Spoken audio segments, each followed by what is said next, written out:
Okay, in the year of 1937 election, Congress, okay, India 11 province Congress participate பண்றாங்க எலெக்ஷன்ல நிக்கிறாங்க.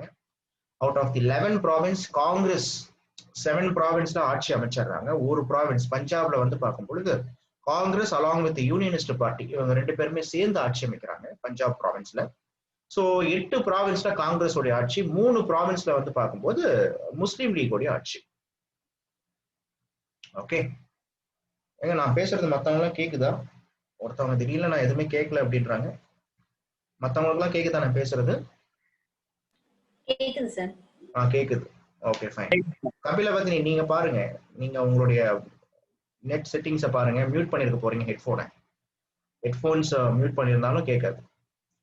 So என்ன ஆகுது அப்படின்னு பாத்தீங்கன்னா 11 ப்ராவின்ஸ்ல காங்கிரஸ் 8 ப்ராவின்ஸ்ல ஜெயிச்சிடுறாங்க.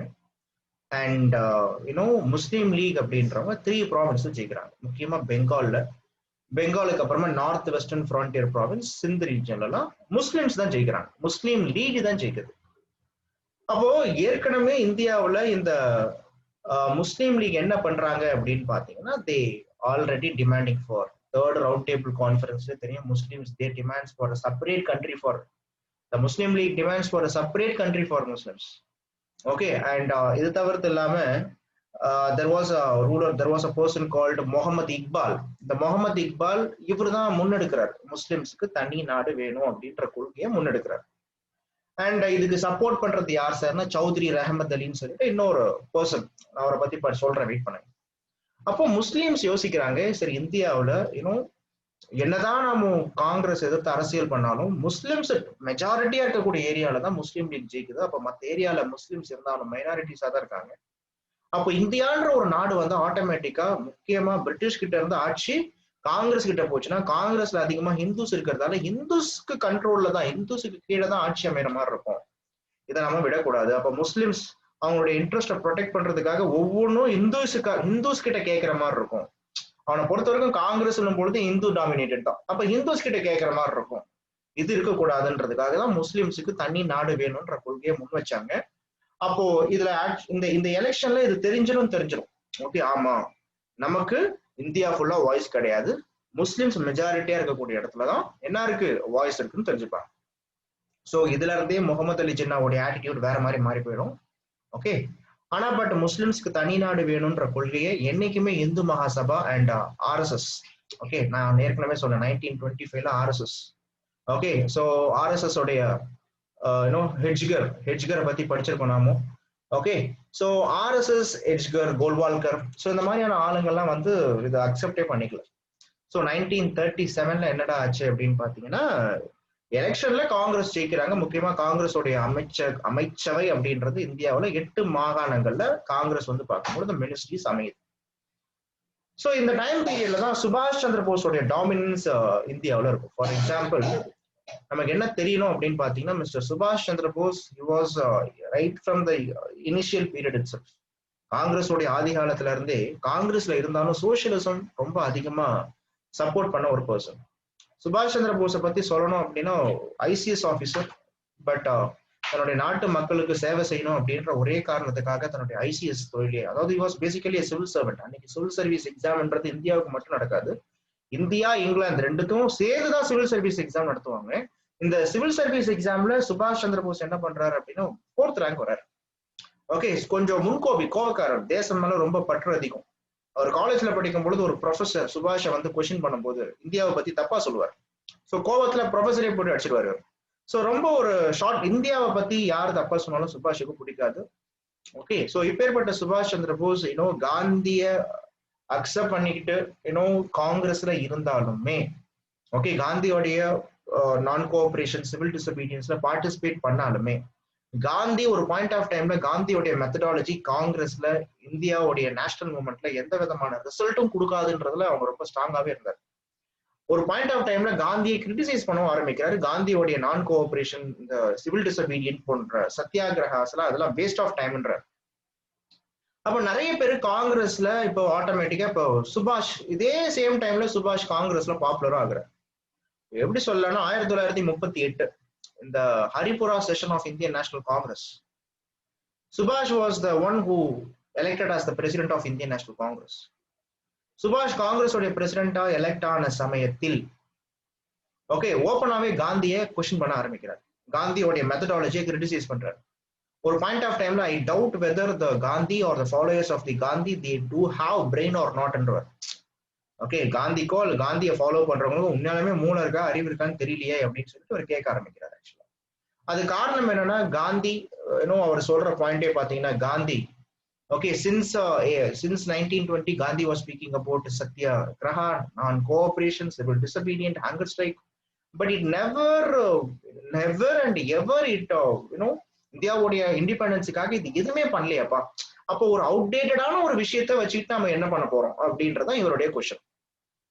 பட் இருந்தாலும் காந்தியோடைய சப்போர்ட்டர்ஸ் அமைதியா இருப்பாங்க. ஆனா பட் என்ன பிரச்சனை வெடிக்கும்னா 1939 இப்ப நினைப்பாங்க 1938 சுபாஷ் வாஸ் தி பிரசிடென்ட், திருப்பியும் சுபாஷ் பார்ட்டிசிபேட் பண்ண மாட்டாரு, திருப்பியும் சுபாஷ் பிரசிடென்ட் போஸ்ட்ல நிக்க மாட்டாரு, பாத்துக்கலாம் அப்படின்னு சொல்லிட்டு நினைக்கிறாங்க.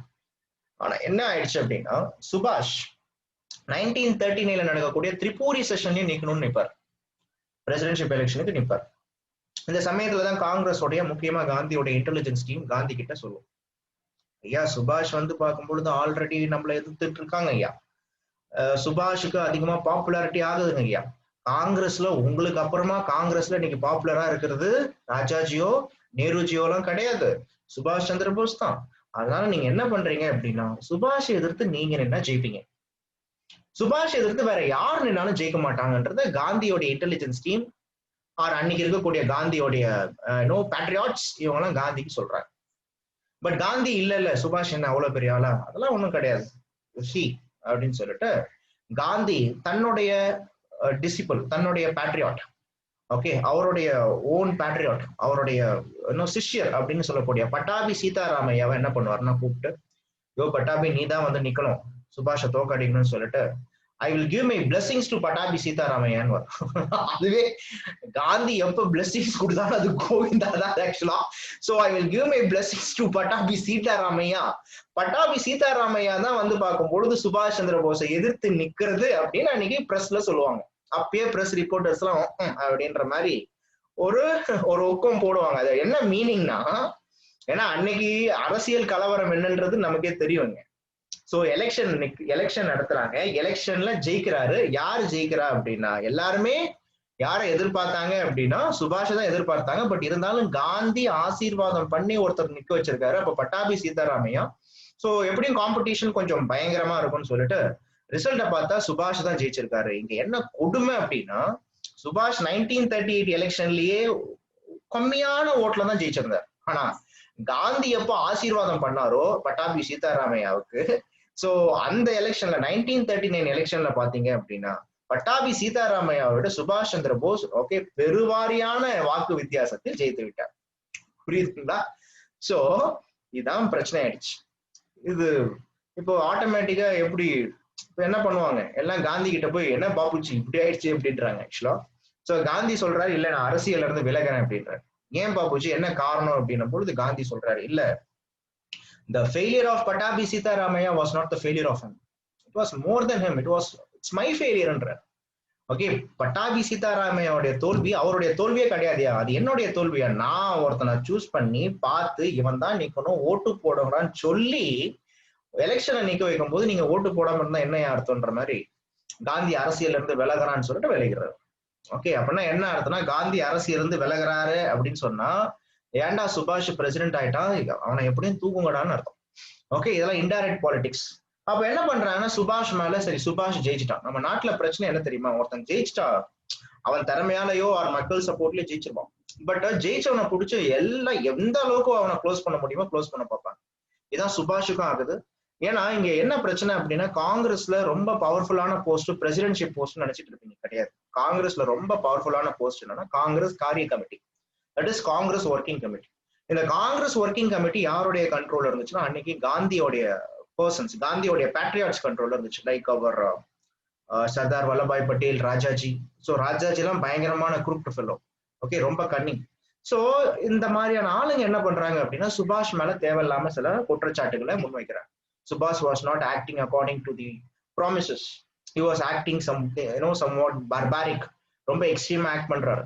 ஓகே, காங்கிரஸ் உடைய கொள்கை கோட்பாட்டை மதிக்கவே கிடையாது. ஓகே, தேவையில்லாம பெரிய பெரிய தலைவர்கள் கூட வந்து என்ன பண்றாருன்னா பகைமையை ஏற்படுத்த he was creating hatredness, enmity, antagonism இந்த மாதிரியான வார்த்தைகள் எல்லாம் சொல்லி சுபாஷ் என்ன பண்றாங்கன்னா பெங்கால் மாநிலத்துடைய காங்கிரஸ் கமிட்டியோடைய பிரசிடென்ட்டும் சுபாஷ் தான், ஆல் இந்தியா பிரசிடென்ட்டும் சுபாஷ் தான், பெங்காலுடைய பிரசிடென்ட்டும் யாருன்னா சுபாஷ் தான். இப்போ ஆல் இந்தியா பிரசிடென்டா சுபாஷ் ஜெயிச்சிட்டாரு. ஓகே, சோ இவர் அப்ப உடனே பதவியில இருந்து நீக்க முடியாது. ஆனா பட் பெங்கால் காங்கிரஸ் கமிட்டி யார் கண்ட்ரோல் இருந்துச்சுன்னா இந்த காங்கிரஸ் காரிய கமிட்டி கண்ட்ரோல்ல இருந்துச்சு. சோ சுபாஷ் மேல தேவையில்லாம குற்றச்சாட்டு பழிலாம் சொல்லி என்ன பண்ணுறாங்க அப்படின்னா சுபாஷ okay Congress committee Bengal presidentship election that is Bengal பிரசிடென்ட்ஷிப்பா இருக்கக்கூடிய சுபாஷ அந்த போஸ்டிங்ல இருந்து எடுத்துருவாங்க. இதனால ரொம்ப துக்கம் அடைகிற சுபாஷ் சரி பாத்துக்கிறேன்னு சொல்லிட்டு இன்னும் உடனே ஆரம்பிக்கிற கட்சி தான் என்னன்னா ஃபார்வர்ட் பிளாக். ஸோ ஃபார்வர்ட் பிளாக் அப்படின்றது சுபாஷ் சந்திர போஸ் 1939 ஆரம்பிச்சாச்சு அவரு. இந்த ஃபார்வர்ட் பிளாக்கு சுபாஷோட ரைட் ஹேண்டா இருந்தது யாருன்னா தமிழ்நாட்டை சேர்ந்த முத்துராமலிங்க தேவர். ஓகே, ஸோ தேசியமும் தெய்வீகமும் என்னுடைய இரு கண்கள்னு சொல்லக்கூடிய முத்துராமலிங்க தேவர் தான் சுபாஷோட ரைட் ஹேண்டா அப்ப இருந்திருப்பாரு. சோ ஃபார்வர்ட் பிளாக் கட்சி ஆரம்பிச்சு காங்கிரஸுக்கு வெளில போய் ஆரம்பிக்கல, காங்கிரஸ்ல பிரசிடென்ட்ஷிப்பா இருக்கும் போதே தான் ஆரம்பிச்சிருப்பாரு. பட் ஃபார்வர்ட் பிளாக் ஆட்சி ஆரம்பிச்சு அடுத்த ஒரு 6 மாசத்துல அந்த கட்சியை முக்கியமா காங்கிரஸ்ல இருந்து வெளில வந்துருவாரு. சோ காங்கிரஸ்ல இருந்து வெளில வந்துருவாரு. 1939 செப்டம்பர் மாசம் நம்மளுடைய சென்னை தீவுத்திடல்ல ஒரு பெரிய மீட்டிங் அரேஞ்ச் பண்ணிருப்பாங்க. அந்த மீட்டிங்ல சுபாஷ் சந்திர போஸ் பேசிட்டு இருக்கும் போது தான் ஓகே அப்போ பேசிட்டு இருக்கிறாங்கன்னா தலைவர்கள் ஒரு முக்கியமான விஷயம்னா துண்டு சீட்ல எழுதிட்டு போய் ஒரு சின்ன ஒரு பிட்டு பேப்பர்ல எடுத்துட்டு போய் கொடுப்பாங்க. முக்கியமான விஷயம்னா பேச்சை நிறுத்துங்க ஏதோ சம்திங்னு அர்த்தம். சோ அப்படி எழுதிட்டு போய் கொடுக்கும் பொழுது சுபாஷ் சந்திர போஸ் அந்த பிட்டு பேப்பரை பார்ப்பாரு. ஓகே, சோ ரொம்ப பயங்கரமா எந்து ஆயிடுவாரு. சோ மக்கள் கிட்ட சொல்லுவாரு, மக்கள் dear people okay very soon we will get our independence, மிக விரைவில் நாம் நம்முடைய சுதந்திரத்தை அடைஞ்சு விடுவோம், நான் உங்களை அப்புறமா வந்து பாக்குறேன் பாய் அப்படின்னு சொல்லிட்டு போயிட்டே இருந்துருவார். ஸோ மீட்டிங்ல இருந்து மீட்டிங்கை பேசிட்டு இருக்கிறத அப்படியே ஸ்டாப் பண்ணிட்டு சுபாஷ் ஸ்ட்ரெயிட்டா எங்க போறாருன்னா பெங்கால் கல்கத்தா போயாச்சு. ஸோ அந்த அந்த துண்டு சீட்ல என்ன எழுதியிருக்கோம் அப்படின்னா இந்த வேர்ல்டு வார் 2 ஸ்டார்டட் அப்படின்றது எழுதி. ஸோ 2ஆம் உலகப் போர் அப்படின்றது இன்னும் முக்கியமாக 2ஆம் உலகப் போர் ஆரம்பிக்கும் போது ஓகே ஹிட்லர் எப்படி ஆரம்பிக்கிறாருன்னா ஃபர்ஸ்ட் போலாண்டை தான் அட்டாக் பண்ணுவார். ஸோ போலாண்ட் அட்டாக் பண்ணும்போது ஆட்டோமேட்டிக்கா போலாண்டுக்கு சப்போர்ட் பண்ணக்கூடிய கண்ட்ரிஸ்ன்னு சொல்லிட்டு பிரான்ஸ், ஸோ பிரான்ஸ் அட்டாக் பண்றன்ற பேர்ல இன்னும் மற்ற நாடுகள்லாம் வரும். ஸோ ஆட்டோமேட்டிக்கா வேர்ல்டு வார் 2 ஸ்டார்ட் ஆயிடும். ஸோ வேர்ல்டு வார் 2 ஸ்டார்ட் ஆன உடனே இங்க சுபாஷ் சந்திர போஸ் இன்னும் பெங்கால் கல்கத்தால பிரஸுக்கு முன்னாடி பேசும்பொழுது சொல்லுவாரு ஓகே சோ இந்த வேர்ல்டு வார் 2ல இந்த 2ஆம் உலக போர்ல நான் யாருக்கு சப்போர்ட் பண்ண போறேன்னா ஜெர்மனியோட அடால்ஃப் ஹிட்லருக்கு சப்போர்ட் பண்ண போறேன்னு சொல்லுவார். உலகத்துல உலக போர் அப்பதான் ஆரம்பிச்சிருக்கு, எந்த நாடு எவனும் வாய திறக்கல. ஆனா பட் பிரஸ்ல டைரக்டா சுபாஷ் சொல்றது என்ன அப்படின்னா இந்த world war 2 I am going to support for okay Adolf Hitler அப்படின்ற. ஓகே இப்போ ஆட்டோமேட்டிக்கா அப்படி மைக்க புடிச்சுட்டு இருக்கிறவங்க அப்படி கையில நடுக்குது ஆக்சுவலா. ஓகே என்ன இப்படி பேசுறான்னு சொல்லிட்டு இப்ப சுபாஷ் இப்படி சொன்னா டைரக்டா யாருக்கிட்ட போய் கேட்பாங்க, காந்தி கிட்ட போய் கேட்கறாங்க, பாப்புஜி இங்க வாங்கலேன் சுபாஷ் என்ன சொல்றாரு பாருங்க, is going to support for Adolf ஹிட்லர்னு சொல்றாரு, சோ நீங்க என்ன சொல்றீங்க அப்படின்னும் பொழுது சுபாஷ் அவர் வார்ன் பண்றாரு, சுபாஷ் நீ பண்றது தப்பு, நீ போற வழியே தப்பு, அதனால ஓகே எல்லாமே தப்பா தான் இருக்கும் அப்படின்னு சொல்லிட்டு காந்தி சொல்றாரு. பட் சுபாஷ் அதை பத்தி எல்லாம் கண்டுக்கிறதுலாம் கிடையாது. சோ இப்படிதான் இருந்துச்சு. பட் வாட் ஹேப்பன்ஸ் அப்படின்னா சுபாஷ் நிறைய மீட்டிங்ல வேர்ல்டு வார் 2ல ஹிட்லருக்கு சப்போர்ட் பண்ணும் பொழுது என்ன பண்ணுவாங்க அப்படின்னா சுபாஷ் 1940ல ஓகே 1940 ஏன்னா செப்டம்பர் மந்த் ஆரம்பிக்கும். ஸோ 1940 அடுத்த ஒரு 3-4 மாசத்துல சுபாஷ் என்ன பண்ணுவாங்கன்னா ஹவுஸ் அரெஸ்ட் பண்ணிடுவாங்க. ஹவுஸ் அரெஸ்ட்ல இருந்து சுபாஷ் 1941ல இங்க கொல்கத்தால இருந்து ஹவுஸ் அரெஸ்ட்ல இருந்து எஸ்கேப் ஆகி ஓகே ஒரு சிங்கு வேஷம் அதுக்கப்புறம் ஒரு சர்தார்ஜி வேஷம் போட்டுக்கிட்டு இன்னும் அப்படியே பஞ்சாப் ஆப்கானிஸ்தான் வழியா ஸோ ஜெர்மனிக்கு போயிடுவாரு ஓகே சுபாஷ் சந்திர போஸ். ஸோ இப்படிதான் சுபாஷ் சந்திர போஸ் இந்தியாவில இருந்து எஸ்கேப் ஆகுது. அப்போ 2ஆம் உலகப் போர் அப்படின்னு இங்க நடக்கும்போது இந்த 2ஆம் உலகப் போர்ல டீம் யாருன்னு பாத்தீங்கன்னா மெயின் டீம் இன்னும் பிரிட்டிஷுக்கு அப்புறமா பிரான்ஸுக்கு அப்புறமா ரஷ்யா. ஆனா பட் ரஷ்யாவும் யுனைடெட் ஸ்டேட்ஸ் ஆஃப் அமெரிக்காவும் 1941 டிசம்பருக்கு மேலதான் ஜாயின் ஆவாங்க. ஓகே ஸ்டார்டிங்ல யார் இருக்கான்னா ஒன்னு பிரான்ஸ், இன்னொன்னு யாருன்னா யுனைடெட் கிங்டம் இங்கிலாந்து. இந்த பக்கம் பாத்தீங்கன்னா ஜெர்மனி. ஸோ ஜெர்மனிக்கு அப்புறமா யாருன்னா ஜப்பானுக்கு அப்புறமா இட்டலி. இவங்க 3 பேருமே ஒரு டீம். அப்போ இதான் டீம் புரியுதா? ஒரு பக்கம் இங்கிலாந்து, பிரான்ஸ், யூஎஸ்ஏ, ரஷ்யா. இந்த பக்கம் Germany, they were all axis Germany, Italy and also hmm Japan. Okay, so the Britain of east என்று சொல்லக்கூடிய ஜப்பான். அப்போ உலக போர் ஆரம்பிச்சிருச்சு. உலக போர் ஆரம்பிச்ச உடனே இங்க என்ன ஆகுதுன்னா, லார்ட் லின்லித் கோ அப்படின்னு ஒருத்தர் இருக்கார். இவர் தான் 1939 இந்தியாவுடைய வைஸ்ராயா இருந்தார். இந்த வைஸ்ராய் லார்ட் லின்லித் கோ இந்தியர்கள் கிட்ட ஆர் இந்தியாவில் இருக்கக்கூடிய சீஃப் மினிஸ்டர்ஸ் ஆர் இந்தியாவில் இருக்கக்கூடிய எந்த விதமான அரசியல் தலைவர்கள் கிட்டையும் ஒரு வார்த்தை கூட கேட்டு கன்சல்ட் பண்ணாம Indians are all supporting for world war 2 on the side of British அப்படின்னு ஒரு அனௌன்ஸ்மெண்ட் விடுறாரு. இந்தியா என்ன பண்ண போகுது, இந்தியன்ஸ் என்ன பண்ண போறாங்க, பிரிட்டிஷ் சார்பா சண்டை போட போறாங்க அப்படின்னு ஒரு அனௌன்ஸ்மெண்ட் ஒண்ணு விடுறாரு. இதனால கோவப்படக்கூடிய இந்தியாவில் இருக்கக்கூடிய முக்கியமான பொலிட்டீஷியன்ஸ் காந்தி கிட்ட வந்து கன்சல்ட் பண்றாங்க, என்ன சார் பண்ணலாம் அப்படின்னும் பொழுது காந்தி கேட்கிறார், இப்ப பிரிட்டிஷ் அரசாங்கம் உடனடியாக நமக்கு சுதந்திரம் கொடுக்குமே ஆனால் நாம அவங்க சொன்ன மாதிரியே பிரிட்டிஷுக்கு சப்போர்ட் பண்ணுவோம். சப்போஸ் நாம கேட்ட பூர்ண ஸ்வராஜ் தரல அப்படின்னா we will go for the next alternative அப்படின்றாரு காந்தி. ஓகே, அப்போ லார்ட் லின்லித் கோ கிட்ட பூர்ண ஸ்வராஜ் எங்களுக்கு வேணும் அப்படின்னு இங்க இருக்கக்கூடிய chief ministers, Congress chief ministers or Congress உடைய மெம்பர்ஸ், லெஜிஸ்லேட்டிவ் கவுன்சில் மெம்பர்ஸ் எல்லாம் கேட்கும்போது பிரிட்டிஷ் அதை தர முடியாதுன்னு சொன்னதால சோ என்ன ஆகுது அப்படின்னா, காங்கிரஸ் உடைய சீஃப் மினிஸ்டர்ஸ் இந்தியாவில் அவங்க ஆட்சி செஞ்சிட்டு இருக்கக்கூடிய மாகாணங்கள்ல இருந்து என்ன பண்றாங்கன்னா ரிசைன் பண்ணிடுறாங்க. ஓகே, சோ அவங்களுடைய கவர்மெண்ட் என்ன ஆகுதுன்னா they got resigned, actually resign பண்ணிடுறாங்க. அப்படி அவங்கள டெர்மினேட் பண்ணல, இவங்க அந்த பொறுப்புல இருந்து கவர்மெண்ட்டை ரிசைன் பண்ணிடுறாங்க. அப்படி ரிசைன் பண்ணும்போது என்ன ஆச்சு அப்படின்னு பாத்தீங்கன்னா, இந்த சூழ்நிலையை தான் முஸ்லீம் லீக் டெலிவரன்ஸ் டேன்னு செலிப்ரேட் பண்ணாங்க. அப்ப உங்ககிட்ட என்னன்னு கேட்பாங்க, டெலிவரன்ஸ் டேனா என்ன அப்படின்னா நன்றி தெரிவிக்கும் நாள். இப்ப முஸ்லீம் லீக் என்ன பண்றாங்கன்னா சிம்பாலிக்கா மார்க் பண்றான் காங்கிரஸ். எப்படின்னா முஸ்லீம் லீக் பிரிட்டிஷ் கிட்ட போயிட்டு, ஐயா காங்கிரஸ் தாங்க உங்களுக்கு சப்போர்ட் பண்ணல, நாங்க உங்களுக்கு சப்போர்ட் பண்றோம், முஸ்லீம்ஸ் ஆகிய நாங்க என்ன பண்ணுவோம், பிரிட்டிஷ் சார்பா தான் ஃபைட் பண்ணுவோம், ஸோ டோன்ட் வரி அப்படின்னு முஸ்லீம் லீக் பிரிட்டிஷுக்கு ரொம்ப ப்ரோ பிரிட்டிஷ் பாலிசியா போறாங்க. அப்போ முஸ்லீம் லீக் என்ன பண்றாங்கன்னா இந்த சூழ்நிலையை பயன்படுத்திக்கிட்டு, ஓகே காங்கிரஸோடைய இந்த காங்கிரஸை எப்படியும் உடைக்கணும், ஆர் காங்கிரஸை எப்படி அவங்களுடைய பாலிசியை, இவங்களுடைய எய்ம் என்னன்னா தனி நாடு வரணும், தனி நாடு வர்றதுக்கு பெரிய அப்செக்ஷன் யாருன்னா காங்கிரஸ். ஸோ காங்கிரஸை எப்படியும் வச்சு டீல் பண்ணணும்ன்றதான் முஸ்லீம் லீகோடைய ஐடியாவா இருந்துச்சு. ஸோ அதனால முஸ்லீம் லீக் என்ன பண்ணாங்கன்னா நன்றி தெரிவிக்கும் நாள் அப்படின்னு சொல்லக்கூடிய இந்த டெலிவரன்ஸ் டே அப்படின்றத செலிப்ரேட் பண்ணாங்க. டெலிவரன்ஸ் டேனா நன்றி தெரிவிக்கும் நாள். ஸோ நன்றியும் தெரிவிச்சிட்டாங்க. ஸோ காங்கிரஸ் மினிஸ்டரும் ரிசைன் பண்ணியாச்சு. ஸோ ரிசைன் பண்ணிட்டு இப்போ உடனே காந்தி கிட்ட கேட்கறாங்க, காந்திஜி ஏன்னா நம்ம உடனே இன்னொரு மாஸ் மூமெண்ட்டை ரெடி பண்ணிடலாமா அப்படின்னு காந்தி கிட்ட கேட்கும் போது காந்தி சொல்றாரு, இல்ல இன்னமும் ஒண்ணு மக்கள் ரெடி ஆகல, அதை தவிர்த்து இல்லாம மாஸ் மூமெண்டா மாத்தக்கூடிய சூழ்நிலையும் அமையல. அண்ட் பாயிண்ட் நம்பர் 3 என்ன அப்படின்னா, எதிரி ஏற்கனவே பிரச்சனையில இருக்கான். காந்தியோடைய கான்செப்டே தான், காந்தி ரொம்ப நல்லவரும் கிடையாது ரொம்ப கெட்டவரும் கிடையாது, ஆல்ரெடி பிரிட்டிஷ் ரொம்ப அவன் பிரச்சனையில இருக்கான். ஹி வாஸ் ஃபேசிங் ஹூம் அப்படின்னா அடால்ஃப் ஹிட்லர். பிரிட்டிஷ் வில்லனா இருக்கலாம், ஆனா உலகத்துக்கே வில்லாதி வில்லன் யாருன்னா அடால்ஃப் ஹிட்லர்.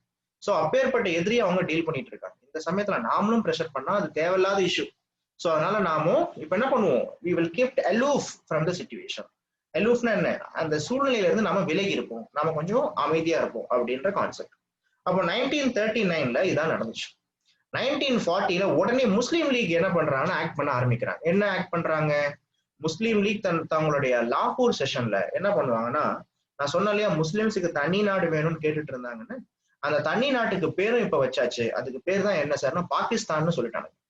பாகிஸ்தான்னா பஞ்சாப், ஆப்கானிஸ்தான், காஷ்மீர், இந்த ரிவர் சிந்து ப்ராவின்ஸ் இதான் பாகிஸ்தான்.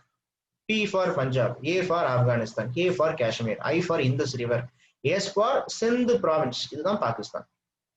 புரியுதா பாகிஸ்தான் என்னன்னு?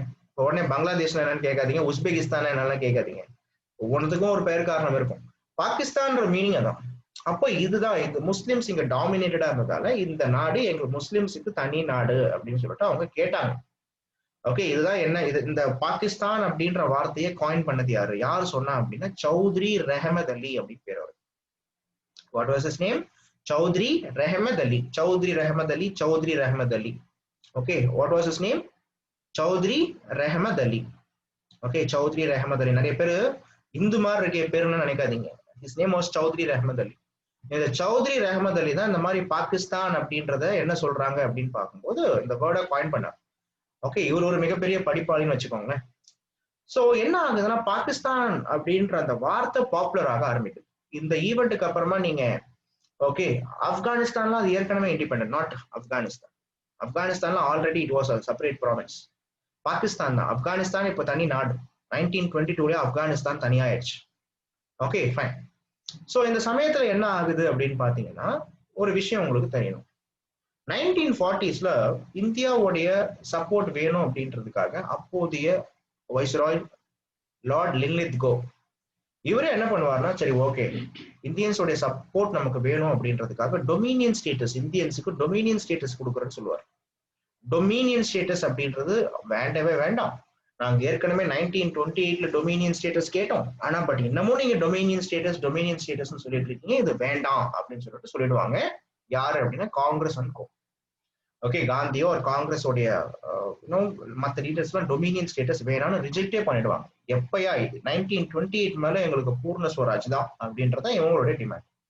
அப்போ இது சொன்னார் இல்லையா லார்ட் லின்லித்கோ, இந்த ஆஃபர் கொடுத்தாரு இல்லையா, இதுதான் ஆகஸ்ட் ஆஃபர்னு கேட்பாங்க. இதெல்லாம் குரோனாலஜில இம்பார்ட்டன்ட்.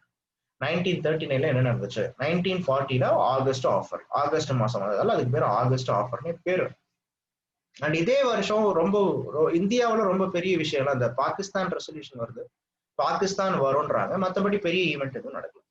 இதே 1941 என்ன ஆகுது, அதாவது 1941 என்ன ஆகுதுன்னா வேர்ல்டு ஹிஸ்டரியில வார்ல பார்க்கும்போது நிறைய சேஞ்சஸ் வருது. வார்ல முதல் 2 வருஷம் வார்ல யார் டாமினண்டா இருந்தா அப்படின்னா ஜெர்மனி தான் டாமினண்டா இருந்துச்சு. அடால்ஃப் ஹிட்லர் தான் டாமினண்டா இருந்தார். ஆனா பட் அடால்ஃப் ஹிட்லர் தேவையில்லாம 1941 ரஷ்யாவை அட்டாக் பண்ணுவாரு, அது ஃபெயிலியர் ஆயிடும். பேர்ல் ஹார்பர் டிசம்பர் மாசம் 7ஆம் தேதி பேர்ல் ஹார்பர் அப்படின்ற ஒரு இடம், அது அவாய் ஐலாண்ட்ல இருக்கு, அது அமெரிக்காவுக்கு சொந்தமானது. அதை போய் அட்டாக் பண்ணுவாங்க சம்பந்தமே இல்லாம ஜாப்பனீஸ். சோ அதனால அமெரிக்காவும் போர்ல வந்துடும். அப்ப 1941 மேல அதுதான் ரியலான வேர்ல்டு வார். ஏன்னா அமெரிக்கா வந்தாச்சு, ரஷ்யா வந்தாச்சு, ஏற்கனவே இங்கிலாந்து பிரான்ஸ் இருக்கு. ஓகே, 1941 டிசம்பர் வரைக்கும் சூப்பரா இருந்த ஜெர்மனி கொஞ்சமா என்ன ஆகும் அப்படின்னா அடிபட ஆரம்பிக்கும்.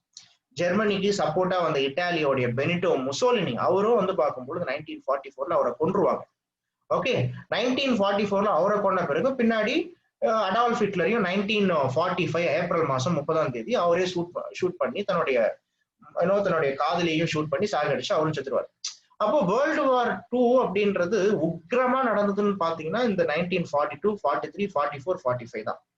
ஸோ என்ன உங்களுக்கு புரியணும்னா 1941 இந்தியாவில் ஓகே காந்தி என்ன பண்றாரு அப்படின்னு, சரி பிரிட்டிஷை ஒரு மாஸ் மூவ்மெண்ட் பண்ணிலாம் பிரிட்டிஷர் நம்ம ப்ரெஷர் கொடுக்க வேண்டாம், பட் இந்தியாவில் அடிப்படை உரிமைகள்ன்றது அப்போ கிடையாது.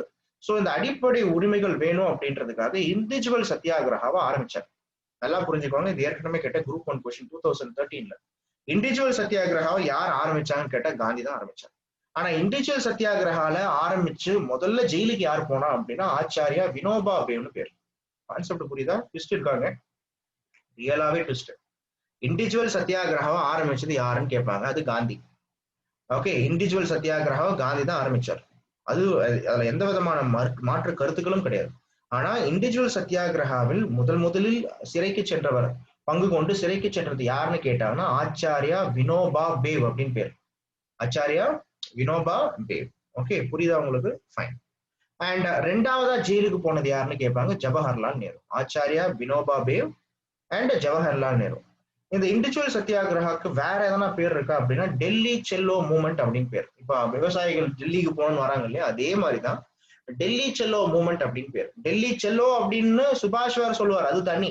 பட் டெல்லி செல்லோ மூவ்மெண்ட் சொல்றது யார் சார் அப்படின்னா இண்டிவிஜுவல் சத்தியாகிரகா அப்ப சொல்லுவாங்க. அந்த இண்டிவிஜுவல் சத்தியாகிரகாவுக்கு இன்னொரு நேமும் இருக்கு, civil disobedience movement. Individual civil disobedience மூவ்மெண்ட்னு பேர். கான்செப்ட் புரியுதா? எத்தனை பாயிண்ட் இருக்கு பாருங்க. Individual Satyagraha, Delhi Chalo movement. Okay, ஆரம்பிச்சது காந்தி, ஜெயிலுக்கு போனது first Vinoba Bhave, Jawaharlal Nehru second. Okay, இதை இன்னொரு பேரும் சொல்றாங்க, individual civil disobedience movement. Okay, so 1941 இப்படிதான் இந்தியாவில இப்படிதான் பிரச்சனை போயிட்டு இருக்கும். பெருசாலாம் எதுவும் நடக்காது. ஏன்னா ஃபுல்லாவே வேர்ல்டு வார் 2ன்றதால பிரிட்டிஷ் ரொம்ப இந்த இரும்பு கட்டுப்பாடுன்னு சொல்லுவாங்க, இரும்பு கோட்டைன்னு சொல்லுவாங்கல்ல, அந்த மாதிரி இந்தியாவை பார்த்துட்டு இருந்தாங்க. 1942 என்ன ஆகுதுன்னா இங்கதான் பிரச்சனை. என்ன பிரச்சனை அப்படின்னு பார்க்கும்போது வேர்ல்டு வார்ல ஜப்பான் 1942 ரொம்ப பயங்கர அக்ரெசிவா இருப்பாங்க. ஜப்பான் என்ன பண்ணுவாங்கன்னா ஜப்பான் மஞ்சூரியா அப்படின்ற இடத்த பிடிச்சுப்பான். ஓகே, சைனாவில மஞ்சூரியான்ற இடத்த ஜப்பான் பிடிச்சிப்பாங்க. கொரியா ஜப்பான் கண்ட்ரோல் வந்துடும். ஓகே, பிலிப்பைன்ஸ் ஜப்பான் கண்ட்ரோலுக்கு வந்துடும். ஓகே, அதுக்கப்புறமா இங்க இருக்கக்கூடிய இந்தோனேஷியா, சிங்கப்பூர், மலேசியா இது எல்லாமே ஜாப்பனீஸோடைய கண்ட்ரோலுக்கு வந்துடும். இங்க நிறைய இந்தியர்கள் இருப்பாங்க, உங்களுக்கே தெரியும். சவுத் ஈஸ்ட் ஏஷியால பெரிய பிளஸ் என்னன்னா இந்தியன் டயஸ்போரா அதிகமா இருப்பாங்க, தமிழர்கள் அதிகமா இருப்பாங்க. அண்ட் முக்கியமா இந்த சிங்கப்பூர்னு எடுத்துக்கிட்டீங்கன்னா, மலேசியால எடுத்துக்கிட்டீங்கன்னா இந்த சைனீஸ் சிங்கப்பூரியன்ஸ் எல்லாம் இருப்பாங்க. சைனீஸ் மேண்டன் சைனீஸ் பேசக்கூடியவங்களா இருப்பாங்க. சோ இங்க சிங்கப்பூர் ஆட்டோமேட்டிக்கா ஜப்பான் கண்ட்ரோலுக்கு போகும்பொழுது இங்க இருக்கக்கூடிய இந்தியர்களை முக்கியமா ஓகே தமிழர்களும் சரி, மற்ற நாட்டுக்காரங்களும் சரி, ஈவன் பிரிட்டிஷும் சரி, ஜாப்பனீஸ் ரொம்ப கொடூரமா கொல்ல ஆரம்பிச்சாங்க. Okay, there was a blood bath அப்படின்ற வார்த்தையை யூஸ் பண்றாங்க. ஓகே, ரத்த வெள்ளமா இருந்துச்சான். ஓகே, இல்ல ரத்த குவியல்களா இருந்துச்சான். சோ இந்த மாதிரி சூழ்நிலையில காந்தி என்ன பண்றாருன்னா 1942 இந்தமேட்டு ஜாப்பனீஸோட எந்த ஒரு ப்ராடக்டையும் யூஸ் பண்ணக்கூடாதுன்னு சொல்லிட்டு ஒரு ரெசல்யூஷனையும் பாஸ் பண்றாரு. ஓகே, ஏன்னா ஒரு சண்டையில கோதாவில வீரன் அடிச்சா பரவாயில்ல, பட் சிவிலியனை அடிக்கக்கூடிய கான்செப்ட் ஜாப்பனீஸ் ஆர்மிஸ்க்கு இருக்குன்னு சொல்லிட்டு காந்தி இதை கிரிட்டிசைஸ் பண்ணுவாரு. ஜாப்பனீஸ் ப்ராடக்ட் நான் யூஸ் பண்ண மாட்டேன்னு ரெசல்யூஷனும் பாஸ் பண்ணுவாரு. சோ அப்ப உலக தலைவர்கள் என்ன நினைப்பாங்கன்னா, காந்தி பரவாயில்ல ஜாப்பனீஸை எதிர்க்கிறாரு, அப்போ நமக்கு சப்போர்ட் தான் பண்ண வர போறாரு அப்படின்னு நினைச்சுக்கிட்டு என்ன பண்ணுவாங்க, ஓகே லீடர்ஸ் லைக் அப்போது சைனாவில ஒரு லீடர் இருக்காரு. ஓகே, அவர் பேர் என்ன அப்படின்னா ஷாங்காய் ஷேக் அப்படின்னு ஒரு ஷேக். ஷேக்னும் போதே நீங்க ஏதோ அரேபிய நேஷன்ல இருக்கவங்க நினைக்காதீங்க. ஷியாங்காய் ஷேக் அப்படின்னு அவருக்கு பேர், ஷியாங்காய் ஷேக். ஓகே, சோ இந்த Chiang Kai Shek please don't disturb me. So this Chiang Kai Shek யார் சார் அப்படின்னு சொல்லிட்டு பாத்தீங்க அப்படின்னா, ஓகே சோ இந்த ஷாங்காய் ஷேக் யாரு அப்படின்னு பாத்தீங்க அப்படின்னா, he was the Chinese premier. இவர் அதுக்கப்புறமா அந்த அமெரிக்கன் லீடர் மிஸ்டர் ட்ரூமன், இந்த டைம் பீரியட்ல ட்ரூமன் அப்படின்னு சொல்லக்கூடிய இன்னொரு பிரசிடென்ட் ஒருத்தர் இருப்பார், Truman. Okay, Joseph Truman. And இது தவிர்த்து எல்லாமே இங்கிலாந்துலயே நிறைய லேபர் பார்ட்டி லீடர்ஸ் என்ன பண்ணுவாங்கன்னா, they will openly say that okay we have to support for okay Gandhi. So Gandhi கிட்ட இந்த சமயத்துல நம்ம நெகோசியேஷன் பண்ணலாம், காந்தியை சப்போர்ட் பண்ண சொல்லி கேட்கலாம். Because though he was a old man, he was the powerful man in India. The Indian masses still believe in Gandhi. அப்ப காந்தி இல்லைன்னா எதுவுமே கிடையாது. கமான், காந்தியோடைய கண்டிப்பா காந்தியோடைய சப்போர்ட் இருக்கணும் அப்படின்னு சொல்லுவாங்க. கான்செப்ட் புரியுதா உங்களுக்கு? அப்போ காந்தியோடைய சப்போர்ட்டை சீக் பண்றதுக்காக தான், வேணும்ன்றதாலதான் என்ன பண்ணுவாங்கன்னா, பிரிட்டிஷோடைய பிரைம் மினிஸ்டர் வின்ஸ்டன் சர்ச்சில் அவர் என்ன பண்ணுவாருன்னா, இன்னும் அப்போதைய காந்தியோடைய க்ளோஸ் ஃப்ரெண்ட், நேருவோடைய க்ளோஸ் ஃப்ரெண்ட், இந்தியாவில் இருக்கக்கூடிய நேஷனல் மூவ்மெண்ட்டுக்கு சப்போர்ட் பண்ணக்கூடிய ஒரு லீடர், இங்கிலாந்துல இருக்கக்கூடிய லீடர், அவருடைய நேம் தான் என்னன்னா ஸ்டாஃபோர்டு கிரிப்ஸ். இவர் அனுப்பி விடுவார். நாம ஏன்னா இங்கிலாந்துல ரெண்டு பார்ட்டி இருக்கு, கன்சர்வேட்டிவ் பார்ட்டி, இன்னொன்னு என்னன்னா labour party. So conservative party எப்பயுமே இந்த இந்தியாவுக்கு இண்டிபெண்டன்ஸ் கொடுக்கணுன்றத விரும்ப மாட்டாங்க. வேற லேபர் பார்ட்டி இந்தியாவுக்கு இண்டிபெண்டன்ஸ் கொடுக்கணுன்றதுல ரொம்ப இன்ட்ரெஸ்டடா இருப்பாங்க.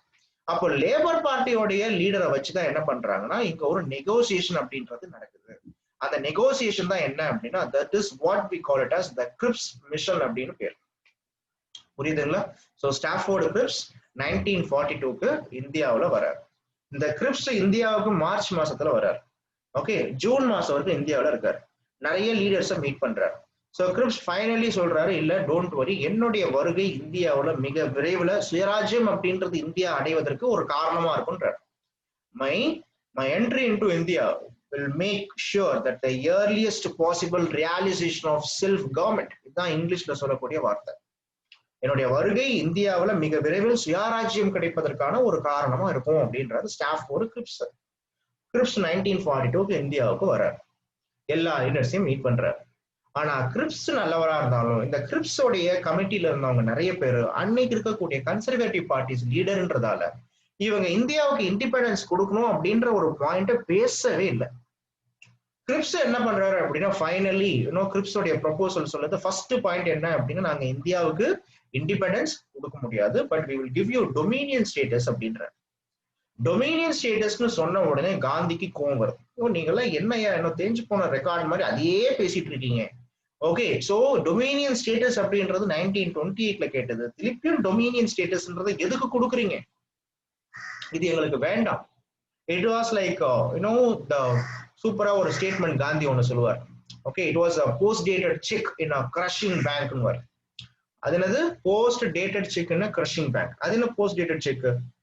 ஒரு பேங்க் ஒண்ணு திவாலாக போகுது, திவாலாக போற பேங்க்ல ஒருத்தன் என்ன பண்றான்னா, ஒரு செக் எடுத்துட்டு போய் மேனேஜர் கிட்ட கொடுக்குறான்.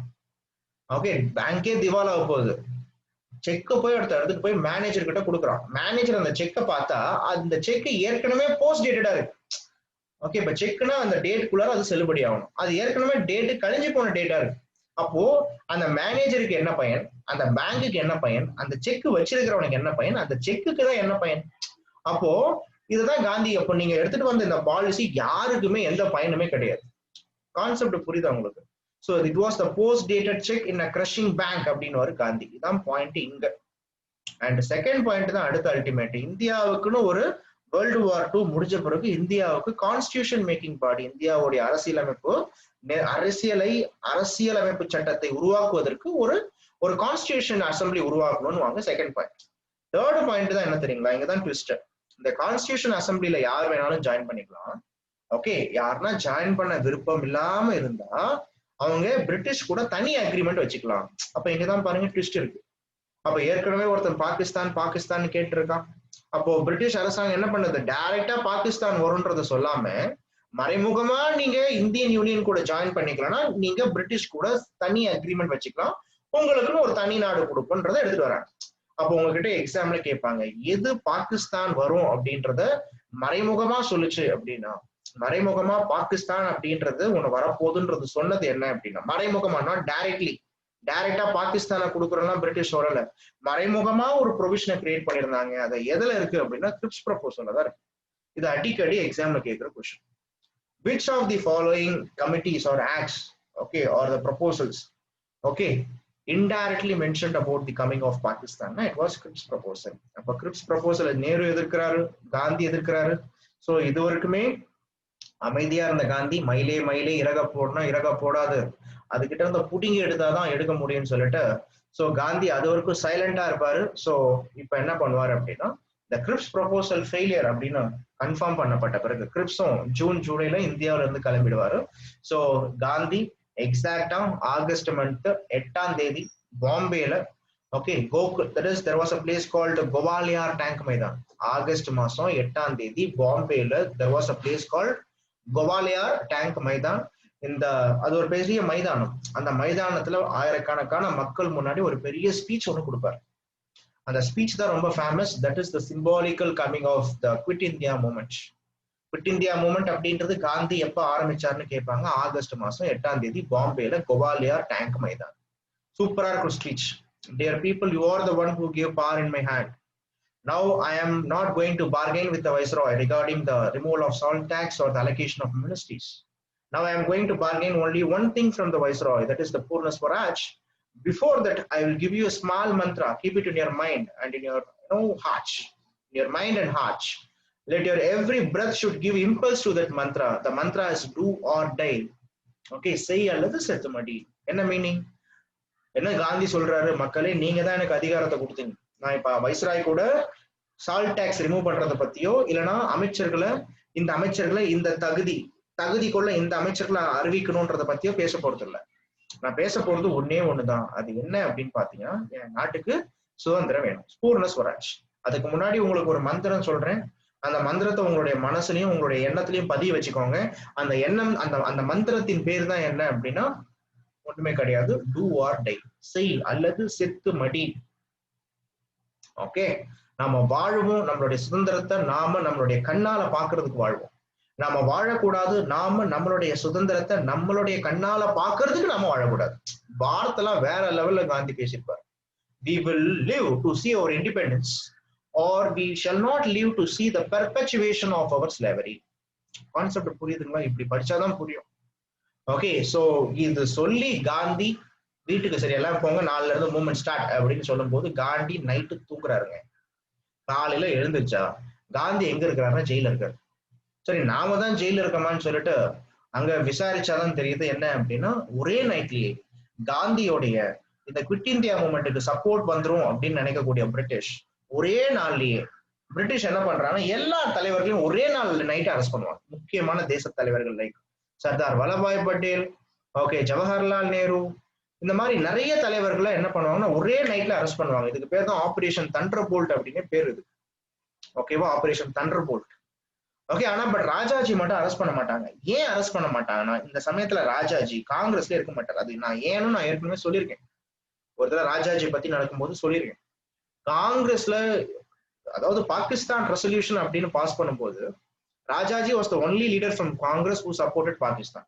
அதனால ராஜாஜி நீ வந்து தேச துரோகி, நீ காங்கிரஸ்ல இருக்கக்கூடாது, ஓகே சோ அப்படின்னு சொல்லிட்டு ராஜாஜியை வந்து காங்கிரஸ்ல இருந்து விலக்கிடுறாங்க. 1940s விலக்கிடுவாங்க.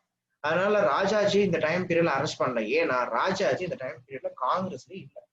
ஆனா காங்கிரஸ்ல இருந்து விலகின ராஜாஜியை திருப்பியும் 1944 ராஜாஜியை சேர்த்துப்பாங்க. சோ ராஜாஜி மட்டும் ஏன் அரெஸ்ட் பண்ணலன்னா இதான் ரீசன். இப்ப நீங்க நிறைய புக்ல கொடுத்துருப்பான், நீங்க நிறைய புக்ல படிக்கலாம் Rajaji was not arrested except ராஜாஜினா ஓகே எக்ஸெப்ட் ராஜாஜி அப்படின்னு நீங்க மனப்பாடம் பண்ணக்கூடாது. ஏன் ராஜாஜி அரெஸ்ட் பண்ணனு கேள்வி கேட்கும் போது ராஜாஜி பாகிஸ்தான் ரெசல்யூஷனுக்கு சப்போர்ட் பண்ணிருக்காரு அப்படின்னும், ஓகே அதனாலதான் வந்து காங்கிரஸ்ல இருந்து அவரை வெளில அமைச்சிருக்காங்கன்றது உங்களுக்கு புரியணும். புரியுதா? சோ 1942 காந்தி ஆரம்பிக்கக்கூடிய த லாஸ்ட் மாஸ் மூவ்மெண்ட் அப்படின்னு சொல்லுவாங்க. But one of the most violent movement also. இங்கதான் இதுதான் குவிட் இந்தியா மூவ்மெண்ட் அப்படின்னு சொல்லிட்டு சொல்றாங்க. புரியுதுங்களா? புரியுதா? Any doubts up to this? Any doubt you can ask me நவ. இது வரைக்கும் எதனா டவுட்டா? என்ன டவுட்னா கேளுங்க.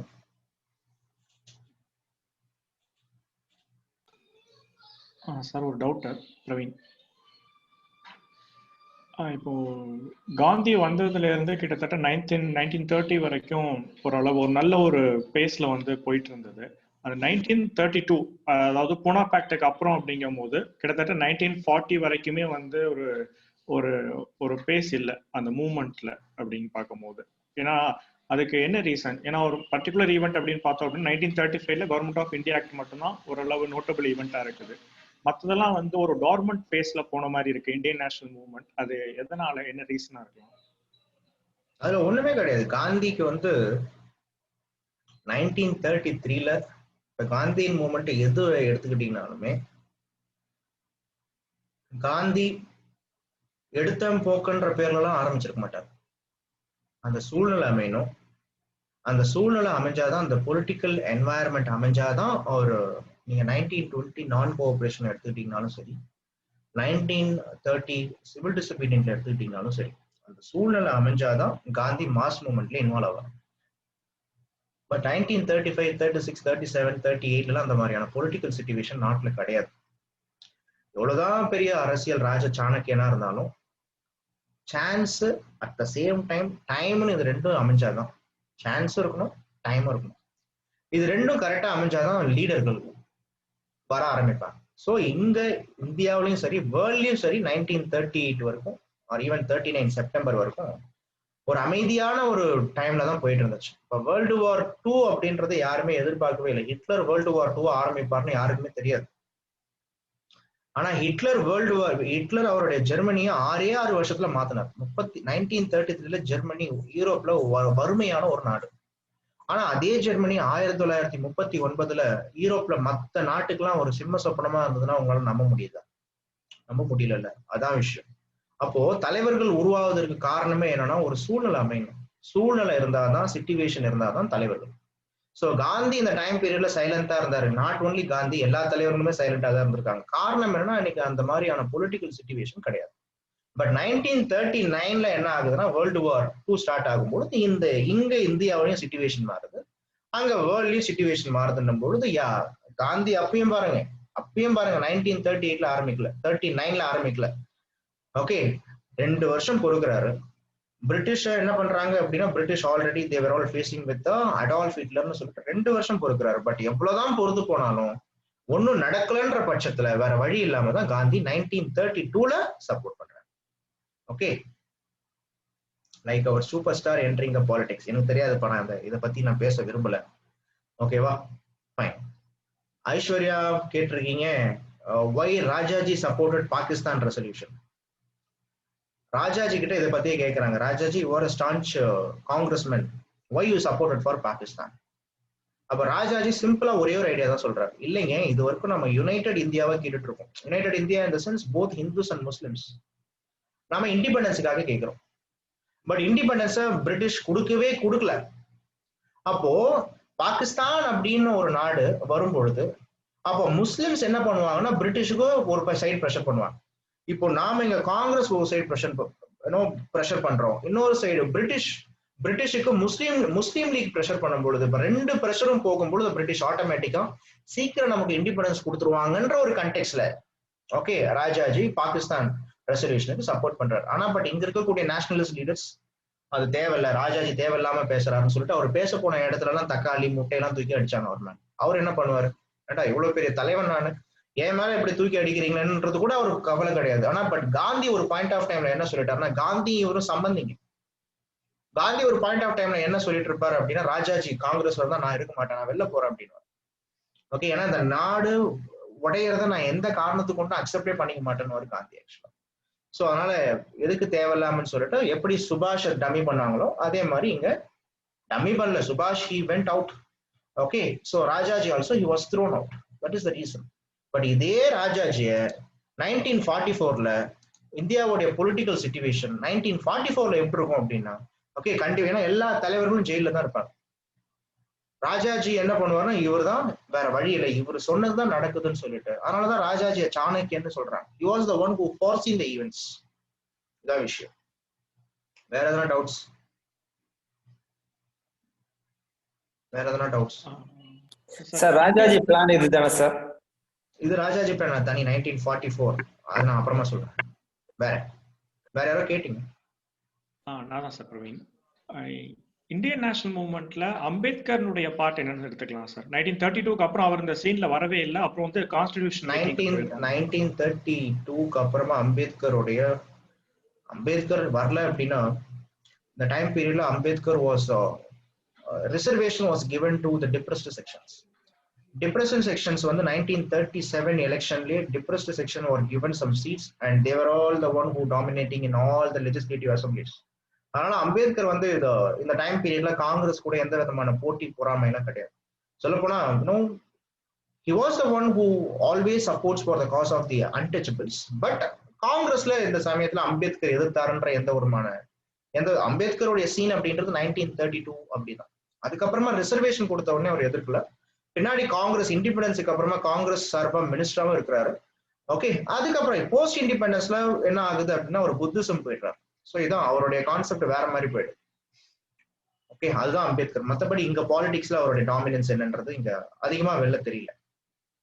அவர் அதிகமா டிமாண்ட் பண்ண மாதிரி இங்க எதுவும் தெரியல ஆக்சுவலி. வேற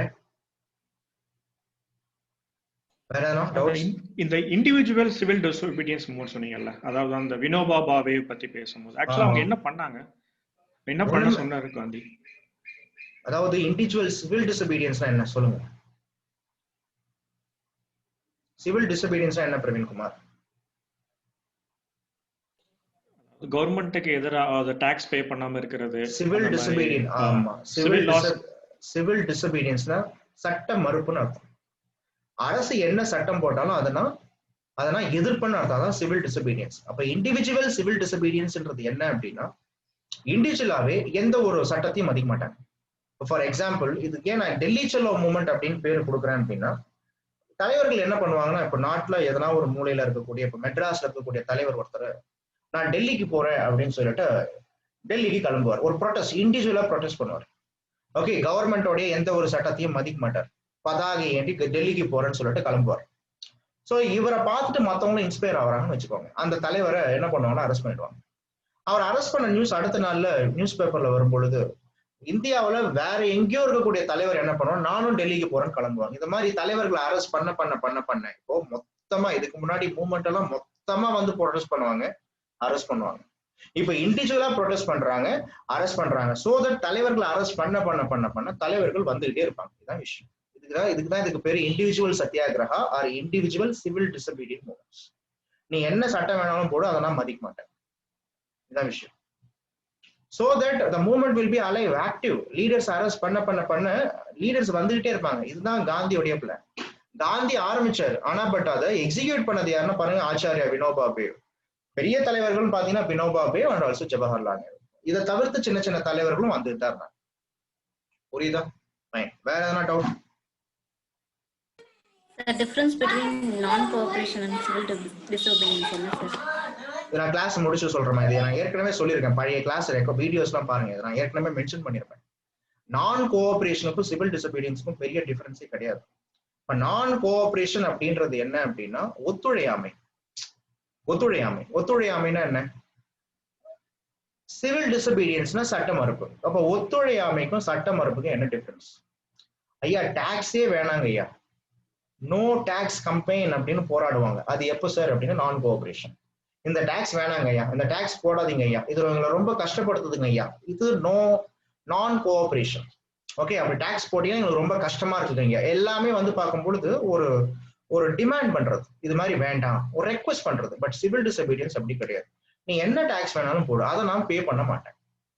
இதுக்கு பேரு அடி லெவல். அதாவது காந்தியோடைய மெத்தடாலஜிலேயே முதல்ல அவருடைய சத்தியாகிரகா ஃபர்ஸ்ட் ஆரம்பிக்கும் பொழுது நான் கோஆபரேஷன் தான் ஆரம்பிக்கும். அதுக்கு அடுத்த level civil disobedience. First request பண்ணுவாங்க, அதுக்கப்புறமா நான் கட்ட மாட்டேன்னு, அதுக்கப்புறமா நான் செத்தாலும் நான் உங்களுக்கு டாக்ஸ் கட்ட மாட்டேன்னு. இது பேர் தான் என்னன்னா fast and to death or hunger strike. Gandhi 17 தடவை இந்தியன் ஹிஸ்டரியில ஃபாஸ்ட் அண்ட் டு டெத் அப்படின்றது பண்ணியிருக்காரு. ஓகே, ஆனா ஒரு தடவை கூட செத்து போகல. ஓகேவா? சில டைம்ல 60 நாள் கிட்ட கூட போயிருக்கு. காந்தி அதாவது காந்தியோடைய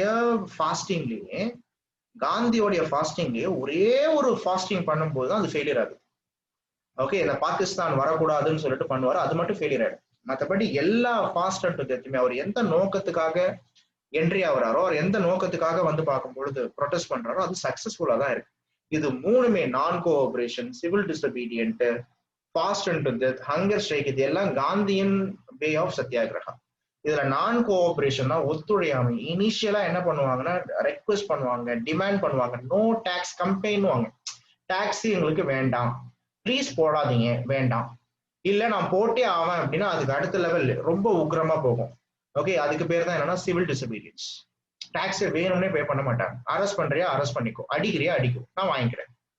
ஓகே, தேர்ட் லெவல் என்ன அப்படின்னா இது மேலேயும் நீங்க டாக்ஸ் ரிமூவ் பண்ணல அப்படின்னா நான் என்ன பண்ணுவேன் அப்படின்னா நான் சாப்பிடாம செத்து போயிடுவேன், முடிஞ்சு போச்சு. இதுதான் விஷயம். இதெல்லாம் பண்ணும்போது ஆட்டோமேட்டிக்கா வெளில ப்ரெஷர் கிரியேட் ஆகும். அப்போ this are all the important things you need to remember here. புரியுதுங்களா? இப்போ என்ன பண்ண போறோம்னா 1942 மற்ற டவுட்ஸ்லாம் கிளாஸுக்கு அப்புறமா கேளுங்க. 1942லயே இருக்கும். சுதந்திரம் கொடுக்கணும் நீங்க ஆக்சுவலா கொடுத்துருவோம். 1942ல என்ன ஆகுதுன்னா civil disobedience quit India movement அப்படின்றத காந்தி ஆரம்பிக்கிறார். இந்த குவிட் இந்தியா மூவ்மெண்ட்டை நீங்க எடுத்துக்கிட்டீங்கன்னு வச்சுக்கோங்க, தமிழ்ல இதுக்கு வெள்ளையனே வெளியேறு இயக்கம்னு பேர். Individual satyagraha 1941 individual satyagraha. Quit Indian movement 1942 August மாசம் 8ஆம் தேதி, ஆகஸ்ட் 8. சோ இந்த குவிட் இந்தியா மூவ்மெண்டோடைய சீனியர் என்னன்னு எடுத்துக்கிட்டீங்கன்னு வச்சுக்கோங்க, காந்தி டூ ஆர் டைன்னு சொன்னாரு. சொல்லி அன்னைக்கு நைட்டே காந்தி அரெஸ்ட் பண்றாங்க. Gandhi was jail, most of the leaders were all in jail. But இந்த மூவ்மெண்ட் தான் பிரிட்டிஷோடைய ஹிஸ்டரியிலேயே ரொம்ப வயலண்ட் மூவ்மெண்ட் சொல்றாங்க. காந்தியோட ஹிஸ்டரியிலேயே அது வயலண்ட் மூவ்மெண்ட் தான். ஏன்னா காந்தி டூ ஆர் டைன்னு சொன்னதாலையான்னு நிறைய பேர் கேட்பாங்க. அப்போ இது வயலண்ட் மூவ்மெண்ட் தானா சார்? அப்போ காந்தி வயலன்ஸ் தான் வந்து சப்போர்ட் பண்ணாரா? டூ ஆர் டைனா இதான் மீனிங்கா அப்படின்னு என்கிட்ட கேட்கலாம். காந்தி டூ ஆர் டைன்னு சொன்னதுக்கான காரணம் என்னன்னா செய் அல்லது செத்து மடி. அப்படின்னா என்ன? ஒரு நோக்கத்தை எடுத்துக்கோ, அந்த நோக்கத்துக்காக போராடு, அந்த நோக்கம் நிறைவேற வரைக்கும் இல்லையா மடிஞ்சிடு, two or die.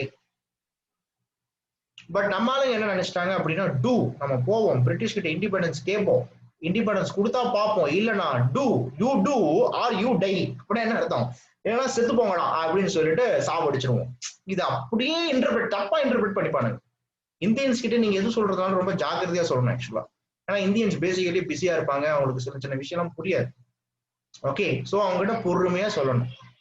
Okay, so காந்தியோடைய பெரிய மைனஸ் என்ன? இப்ப வைரமுத்து ஒருத்தர இந்த வைரமுத்துடைய பிரச்சனை ஒண்ணு ஒருத்தர் மாட்டிருப்பாரு தெரியுமா? தேவதாசின்ற வார்த்தையை பத்தி தெளிவா மக்களுக்கு புரிய வைக்காம ஆண்டாள் ஒரு தேவதாசின்னு சொல்லி மாட்டின மாதிரி. அவர் சொன்னது கரெக்ட் தான், ஆனா பட் அது தப்பா வந்து மக்கள் இன்னைக்கு தேவதாசினா வேற மாதிரி மீனிங். ஆனா பட் 1000 வருஷத்துக்கு முன்னாடி இப்படி கிடையாது, ரொம்ப பெரிய ஆளுங்கன்னு அர்த்தம். ஆண்டாள் ஒரு தேவதாசின்னு சொன்னாரு, அவருக்கு சொன்னது ஒரு புலவர் கரெக்ட், அவர் கரெக்டா தான் சொல்லியிருக்காரு. ஆனா பட் மக்களுக்கு தெரியலையே, அதனாலதான் சொல்லுவாங்க சில விஷயம் எல்லாம் மக்களுக்கு புரியுற மாதிரி சொல்லணும் அப்படின்னு. சோ காந்தி என்னன்னா டூ ஆர் டைன்னு சொன்னா நம்ம மக்கள் என்ன பண்ணிட்டாங்கன்னா தப்பா புரிஞ்சுக்கிட்டானுங்க. யூ டூ ஆர் யூ டைன்னு புரிஞ்சுக்கிட்டு ஒரே பயங்கர வயலன்ஸ். பிரிட்டிஷும் பயங்கரமா வயலன்ஸ்ல இறங்குறாங்க. பிரிட்டிஷுக்கே புரியல என்னடா அவனுங்க எப்பயுமே அடிச்சா கூட அடி வாங்கிட்டு அமைதியா வந்தே மாதம் சொல்றாங்க, என்ன திடீர்னு திருப்பி அடிக்கிறாங்க. ஏன்னா குவிட் இந்தியா மூவ்மெண்ட்ல தான் அதிகமான கேஷுவாலிட்டிஸ் நடந்துச்சு. இந்தியாவுல 10 லட்சம் பேரை பிரிட்டிஷ் கொள்றாங்க. அதுல எவ்வளவோ பேர் யாருன்னே தெரியல, எவ்வளவோ பேர் இறந்து போறோம். அது அதிகமா இந்தியாவிலேயே தமிழ்நாட்டுல தான் குவிட் இந்தியா மூவ்மெண்ட்ல 90,000 கேஷுவாலிட்டிஸ். 90,000, 1,00,000க்கும் 90,000. Yes, okay. ஸோ 1,00,000க்கு 10,000 கம்மி. அத்தனை பேரும் வந்து தமிழ்நாட்டுல இறந்து போயிருப்பாங்க. நீங்க இந்தியன் இதை பேஸ் பண்ணி தான் இந்தியன் மூவில பாக்குறீங்கல்ல, பெண்களுடைய ஒரு ஒரு ஒரு போலீஸ் ஆபீசர் பெண்கள் ப்ரொடெஸ்ட் பண்றாங்கன்னு சொல்லிட்டு அவங்களை கடத்திக்கிட்டு போய் தனியா ஒரு இடத்துல அவங்களுடைய ட்ரெஸ் எல்லாம் ரிமூவ் பண்ணி அவங்கள சாகடிப்பாங்க தெரியுமா? இதே மாதிரி ஈவெண்ட் மதுரையில நடந்திருக்கு. ஓகே, அந்த போலீஸ் ஆபீசர் பேர் ஆனா என்னன்னா, அங்க போலீஸ் ஆபீசர் ஒரு மலையாளி, விஸ்வநாத நாயர்னு பேர். அவனுக்கு சப்போர்ட் பண்றது ஒரு பிரிட்டிஷ் ஆபீசர். அதனால மதுரையை போலீஸ் ஸ்டேஷனே கொளுத்துனாங்க. கோயம்புத்தூர்ல பிரிட்டிஷோட ஆர்ம்டு ஃபேக்டரி அட்டாக் பண்ணாங்க. இங்க நம்ம திருத்துறைப்பூண்டி இங்க எல்லாமே பயங்கர அட்டாக். குவிட் இந்தியா மூவ்மெண்ட்ல தமிழ்நாடு இட் வாஸ் இந்த பீக். ஆனா இது என்சிஆர்டி புக்லயோ நார்த் இந்தியன் ஹிஸ்டோரியன்ஸ் எழுதின புக்லயோ நீங்க பார்க்க முடியாது. ஏன்னா இங்கேயும் வரலாறு திரிக்கப்பட்டது, முடிச்சு போச்சு. அண்ட் இன்னொரு விஷயம் என்ன அப்படின்னா, இந்த குவிட் இந்தியா மூவ்மெண்ட்ல தான் நீங்க நிறைய புது புது விஷயங்கள்லாம் பார்க்கலாம். எல்லா தலைவர்களுமே எங்க இருக்கிறாங்கன்னா ஜெயில தான் இருக்காங்க, சில தலைவர்களை தவிர்த்து. அதனால புது புது தலைவர்கள்லாம் வர ஆரம்பிச்சாங்க. அதனாலதான் இதுக்கு லீடர்லெஸ் ரிவால்ட் அப்படின்னு பேர். லீடர்லெஸ் ரிவால்ட் அப்படின்னு பேரு. ஆகஸ்ட் மாசம் ஆரம்பிச்சதால இதுக்கு பேர் ஆகஸ்ட் புரட்சின்னு பேர், ஆகஸ்ட் கிராந்தின்னு வாங்க. பாரத் சோடோ அண்டோலன், வெள்ளையனே வெளியேறு. What is it? வெள்ளையனே வெளியேறு, பாரத் சோடோ அண்டோலன், வெள்ளையனே வெளியேறு இயக்கம். அப்போ இந்த மூவ்மெண்டோடைய ஸ்பெஷாலிட்டி என்னன்னா, 1942 to 45 எல்லா தலைவர்களும் ஜெயில தான் இருந்தாங்க. புது புது தலைவர்கள்லாம் வர ஆரம்பிச்சாங்க. இந்த டைம் பீரியட்ல காமராஜர் வாஸ் அரெஸ்டட். ஓகே, காமராஜருடைய குருவான Sathyamurthy was arrested. Okay, so SM Rajaji தமிழ்நாட்டுல மற்ற தலைவர்கள், காங்கிரஸ் தலைவர்கள் அடைச்சு வச்சிருந்தாங்க. அண்ட் இந்த மூவ்மெண்ட்ல தான் உஷா மேத்தா காங்கிரஸ் ரேடியோவை உஷா மேத்தான்னு ஆரம்பிச்சாங்க. அவங்க பாம்பேல காங்கிரஸ் ரேடியோனே ஒன்று ஆரம்பிக்கிறாங்க. காங்கிரஸ் ரேடியோனா என்ன சார் அர்த்தம் அப்படின்னா, இந்த மாதிரி இன்னும் தலைவர்கள் ஜெயிலுக்கு இருக்காங்க, பட் மக்களை வழி நடத்தணுன்றதுக்காக ஒரு under ground radio station Congress radio, Usha Mehta. அதுக்கப்புறமா அருணா ஆஷப் அலின்னு ஒருத்தவங்க இருக்காங்க. நான் நேத்து ஆஷப் அலின்னு சொல்லியிருப்பேன், இன்னைக்கு அருணா ஆஷப் அலின்னு சொல்றேன். அருணா ஆஷப் அலி யாருன்னா, காந்தி எங்க அரெஸ்ட் பண்ணாங்களோ அந்த இடத்துல இந்தியாவுடைய மூவர்ண கொடியை ஏற்றுவாங்க. ஸோ இது மாதிரிதான் இந்தியா இன்னும் ரொம்ப சிவியரா போயிட்டு இருந்துச்சு. ஓகே, இன்னும் மகாராஷ்டிரால வந்து பார்க்கும்போது இன்னும் நானா பட்டேல், அதுக்கப்புறமா பெங்கால்ல வந்து பார்க்கும் பொழுது இன்னும் நிறைய தலைவர்களை சொல்லலாம். சித்து பாண்டே, நானா பட்டேல், சோட்டு புராணிக், இந்த மாதிரி எப்படி ஒரு 10 தலைவர்கள் இருக்காங்க. Jayaprakash Narayan. Okay, Jayaprakash Narayan was basically JP. நம்ம பின்னாடி போஸ்ட் இண்டிபெண்டன்ஸ்ல படிப்போம். ஓகே, இந்தியாவில் எமர்ஜென்சி வந்ததுக்கு ஒரு மிக முக்கியமான ஒரு காரணம். Okay, so this Jayaprakash Narayan இவரு ரெவல்யூஷனரி டெரரிசம் ஃபாலோ பண்ணுவாரு. ஓகே, அதாவது பிரிட்டிஷ் காலத்துல லாகூர் ஃபோர்ட் டார்ச்சர் ஃபோர்ட்னு வாங்க, அப்பேற்பட்ட லாகூர் ஃபோர்ட்ல இருந்து எஸ்கேப் ஆவார். ஸோ ஜெயபிரகாஷ் நாராயண். ஓகே, அதுக்கப்புறமா இன்னும் இப்போ பிஜு பட்நாயக் ஒருத்தர் இருக்காரு. ஆக்சுவலா இப்ப நவீன் பட்நாயக் இருக்காருல்ல, இவருடைய அப்பா. சீஃப் மினிஸ்டர் ஆஃப் ஒடிசா யாருன்னா நவீன் பட்நாயக், இவருடைய அப்பா யாருன்னா திஸ் பிஜு பட்நாயக். இந்த மாதிரியான தலைவர்கள் எல்லாமே இங்க இருந்தாங்க. இவங்க புது புது தலைவர்கள். இப்ப எம்எல்ஏ மினிஸ்டர்ஸ் எல்லாம் அரெஸ்ட் பண்ணிட்டாங்க. அப்ப மாவட்ட தலைவர்கள் வராங்கல்ல, அந்த மாதிரி மாவட்ட தலைவர்கள் மாதிரி இருந்தவங்க இவங்க வந்து டாமினேட்டடா இந்த மூவ்மெண்ட்ல வருவாங்க. ஸோ இந்த மூவ்மெண்ட்ல இப்படி நடந்துட்டு இருக்கும் போது தான் இந்தியாவில் World War II was in full effect. So என்ன ஆகுது, இந்த டைம் பீரியட்ல தான் 1941ல சுபாஷ் சந்திர போஸ் இந்தியாவில இருந்து எஸ்கேப் ஆகி 1942ல ஓகே ஜெர்மனில அடால்ஃப் ஹிட்லரை போய் பார்க்கிறாரு, மீட் பண்றாரு. அடால்ஃப் ஹிட்லர் கவலைப்படாதீங்க, நான் உங்களுக்கு சப்போர்ட் பண்றேன்னு சொல்லிட்டு சப்போர்ட் பண்றாரு. ஓகே, அடால்ஃப் ஹிட்லரை பார்த்துட்டு அதுக்கப்புறமா ரஷ்யாவில போய் அங்க வந்து பார்க்கும்பொழுது ஜோசப் ஸ்டாலின் ஒருத்தர் இருந்தார், இன்னொரு தலைவர். அவரை போய் மீட் பண்ணலான்னும் பொழுதுதான் ஜெர்மனிக்கும் ரஷ்யாவுக்கும் பிரச்சனை வந்தது. பட் ஹிட்லருடைய சப்போர்ட்டோட என்ன பண்றாங்க அப்படின்னா ஜப்பான் போறாங்க. ஜப்பான்ல 1942 1942ல இந்த சவுத் ஈஸ்ட் ஏஷியால நிறைய இந்தியர்கள் ஓகே பிரிட்டிஷோடைய சோல்ஜர்ஸா இருக்கும் பொழுது இவங்களை பிரிட்டிஷ் எல்லாம் டிஃபீட் பண்ணிட்டு இந்த இந்தியர்களை என்ன பண்றாங்கன்னா ஜாப்பனீஸ் கேப்டிவ்ஸா வச்சிருந்தாங்க, அதாவது போர்க்கைதிகளை வச்சிருந்தாங்க. இந்த போர்க்கைதிகள்ல 2 பேர் இருக்காங்க. ஒருத்தர் யார் சார் அப்படின்னா ஒருத்தர் இந்த போர் கைதிகள் யாருடைய கண்ட்ரோல்ல இருக்கிறாங்க அப்படின்னா ரெண்டு லீடர்ஸோடைய கண்ட்ரோல். ஒருத்தர் யாருன்னா மிஸ்டர் ராஸ் பிஹாரி போஸ் அண்ட் இன்னொரு லீடர் யாருன்னா மோகன் சிங். இவங்க ரெண்டு பேருமே இவங்க தான் ஐஎன்ஏ ரியல் ஃபவுண்டர்ஸ். உங்ககிட்ட கொஸ்டின் வரும், who was the real founder of ஐஎன்ஏனா இவங்க தான். ஐஎன்ஏ phase 1 part 1 எடுத்துக்கிட்டீங்கன்னா இவங்க தான் இந்தியன் நேஷனல் ஆர்மியை உருவாக்குறாங்க. பட் இதே டைம் பீரியட்ல ஜப்பானுக்கு போகக்கூடிய சுபாஷ் சந்திர போஸ், அங்க ஜாப்பனீஸ் ஆபீசர்ஸ் என்ன பண்றாங்க அப்படின்னா சுபாஷ இந்த மோகன் சிங் கிட்ட இன்ட்ரடியூஸ் பண்றாங்க. ஸோ மோகன் சிங், சுபாஷ் சந்திர போஸ், அதுக்கப்புறமா ரைஸ் பிஹாரி போஸ், இவங்க 3 பேருமே மீட் பண்றாங்க. ஸோ ஐஎன்ஏவை ரீஆர்கனைஸ் பண்ணது, ஒரு புதுசா உருவாக்குனது யார் சார் அப்படின்னா சுபாஷ் சந்திர போஸ். அப்போ ஹூ ரீஆர்கனைஸ் அப்படின்னா தான் சுபாஷ். ஆனா பட் நிறைய புக்ல இந்த அளவுக்கு தெளிவாலாம் இருக்காது. ஐஎன்ஏ ஹூ ஃபவுண்ட் அப்படின்னா சுபாஷ் அப்படின்னு போட்டுருவாங்க. பட் உங்களுடைய ஆப்ஷன்ல மோகன் சிங்னு இருந்துச்சுன்னா மோகன் சிங் தான் ஃபர்ஸ்ட் போடணும். ஓகேவா? பட் பொதுவாகவே மொட்டமா ஐஎன்ஏ வாஸ் ஃபவுண்ட் பை சுபாஷ், ஐஎன்ஏ வாஸ் ஃபவுண்ட் பை சுபாஷ் இருக்கும். பட் சுபாஷ் ஐஎன்ஏவை ரீஆர்கனைஸ் பண்ணார். ஐஎன்ஏக்கு ஒரு நியூ பிளட்டை கொடுத்தாரு. அவர் எப்படி கொடுத்திருப்பாரு? 1943ல சிங்கப்பூர்ல ஐஎன்ஏ ஃபார்ம் பண்ணும் பொழுது, ஓகே, இன்னைக்கு இருக்கு இல்லையா இந்த நம்மளுடைய தாம்பரத்துல ஆபீசர்ஸ் ட்ரைனிங் அகாடமின்னு ஒன்று இருக்குல்ல, இந்த ஆபீசர்ஸ் ட்ரைனிங் அகாடமி அப்படின்றத ஆரம்பிச்சது சுபாஷ் ஒரிஜினலாவே. அதனாலதான் அவருடைய பேர் வச்சிருக்காங்க, ஆபீசர்ஸ் ட்ரைனிங் அகாடமி. ஓகே, ராணுவத்தில் இருக்கக்கூடிய அதிகாரிகளை அவங்களுடைய திறமையை மேம்படுத்தணும்.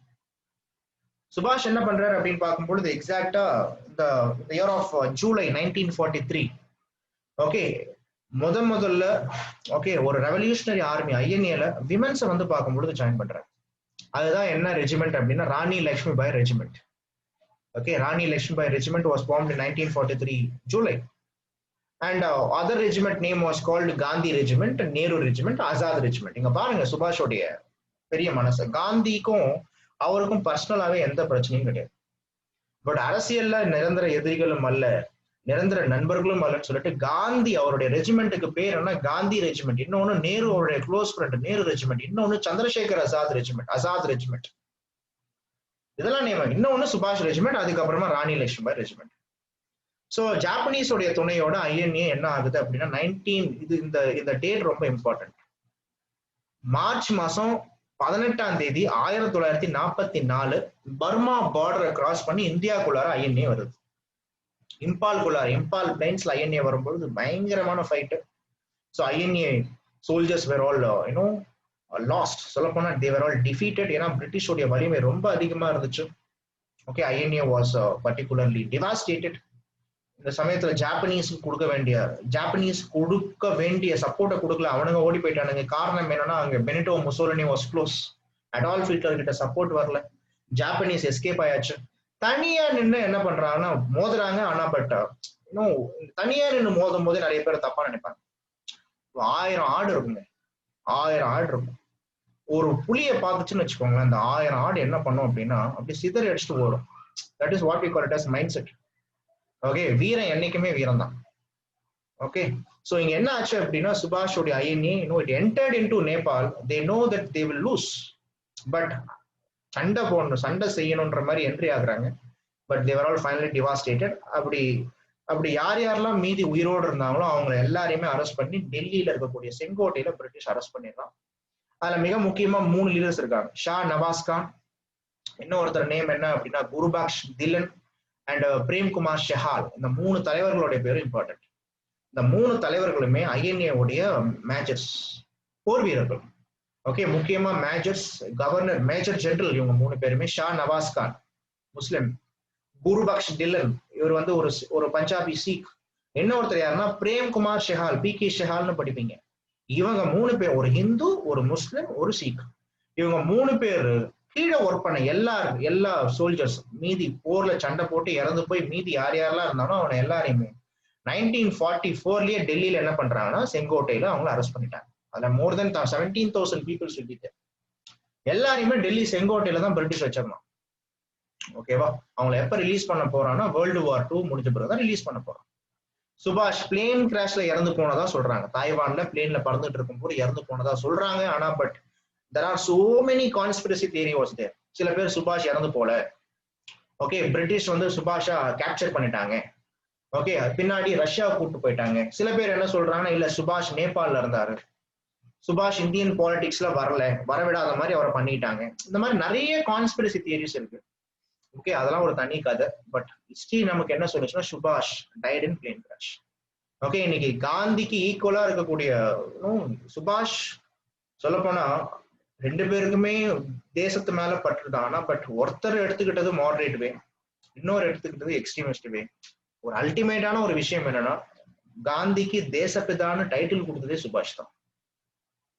சுபாஷ் சந்திர போஸ் 1943 இந்தியாவை அட்டாக் பண்ணும் பொழுது, அங்க இருந்து கிளம்பும் பொழுது தேஷ்பிதா ரேடியோல சொல்லுவார், தேஷ்பிதா கிவ் யுவர் பிளெஸிங்ஸ். இந்த வார்த்தை தான் பின்னாடி தேசப்பிதான்னு வந்துச்சு. கான்செப்ட் புரியுதா? சுபாஷ் மேல காந்திக்கு இனிஷியலாவே ஒரு கரிசனம் இருந்தது. அதனாலதான் அவர் ஐஎன்ஏ நான் ஹிட்லருக்கு சப்போர்ட் பண்ண போறேன்னு சொல்லும் பொழுதே, சுபாஷ் the way what you go was wrong, the end will also be ராங்ன்ற. காந்தியோடைய பெரிய பிளஸ் என்ன அப்படின்னா, விவேகம் இருக்கும். சுபாஷ் கிட்ட வேகம் அதிகமா இருந்துச்சு. Okay, so this is the story of INA. So ஐஎன்ஏன்னும் பொழுது எங்க ஆரம்பிச்சாங்க, என்னென்ன ரெஜிமெண்ட், யார் உள்ள வந்தா, எந்த டேட்டுக்குள்ளார அவங்க இந்தியாவுக்குள்ளார வந்தாங்கன்னா, it was 18th of March 1944. So இப்படிதாங்க போச்சு. 1945 என்ன ஆகுது, world war 2. Little boy and fat man சொல்லக்கூடிய ரெண்டு பேர், இவனுங்க யாரும் கிடையாது. யார் இவங்க? யாரும் இந்த little man and fat bye?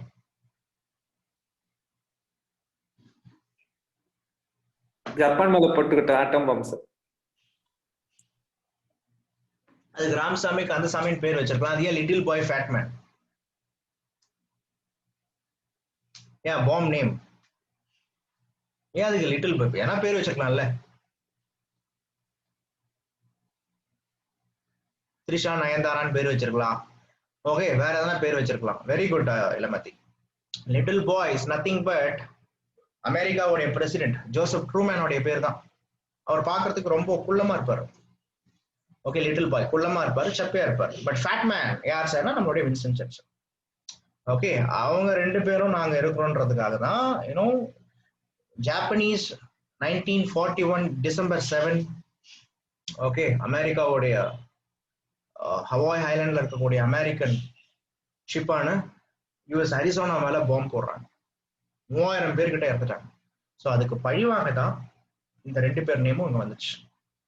So நமக்கே தெரியும் பேர்ல் ஹார்பர், அதுக்கு பழிவாங்க தான் ஹிரோஷிமா நாகசாகி மேல June 6th and June 9th was June or August. It was June or August?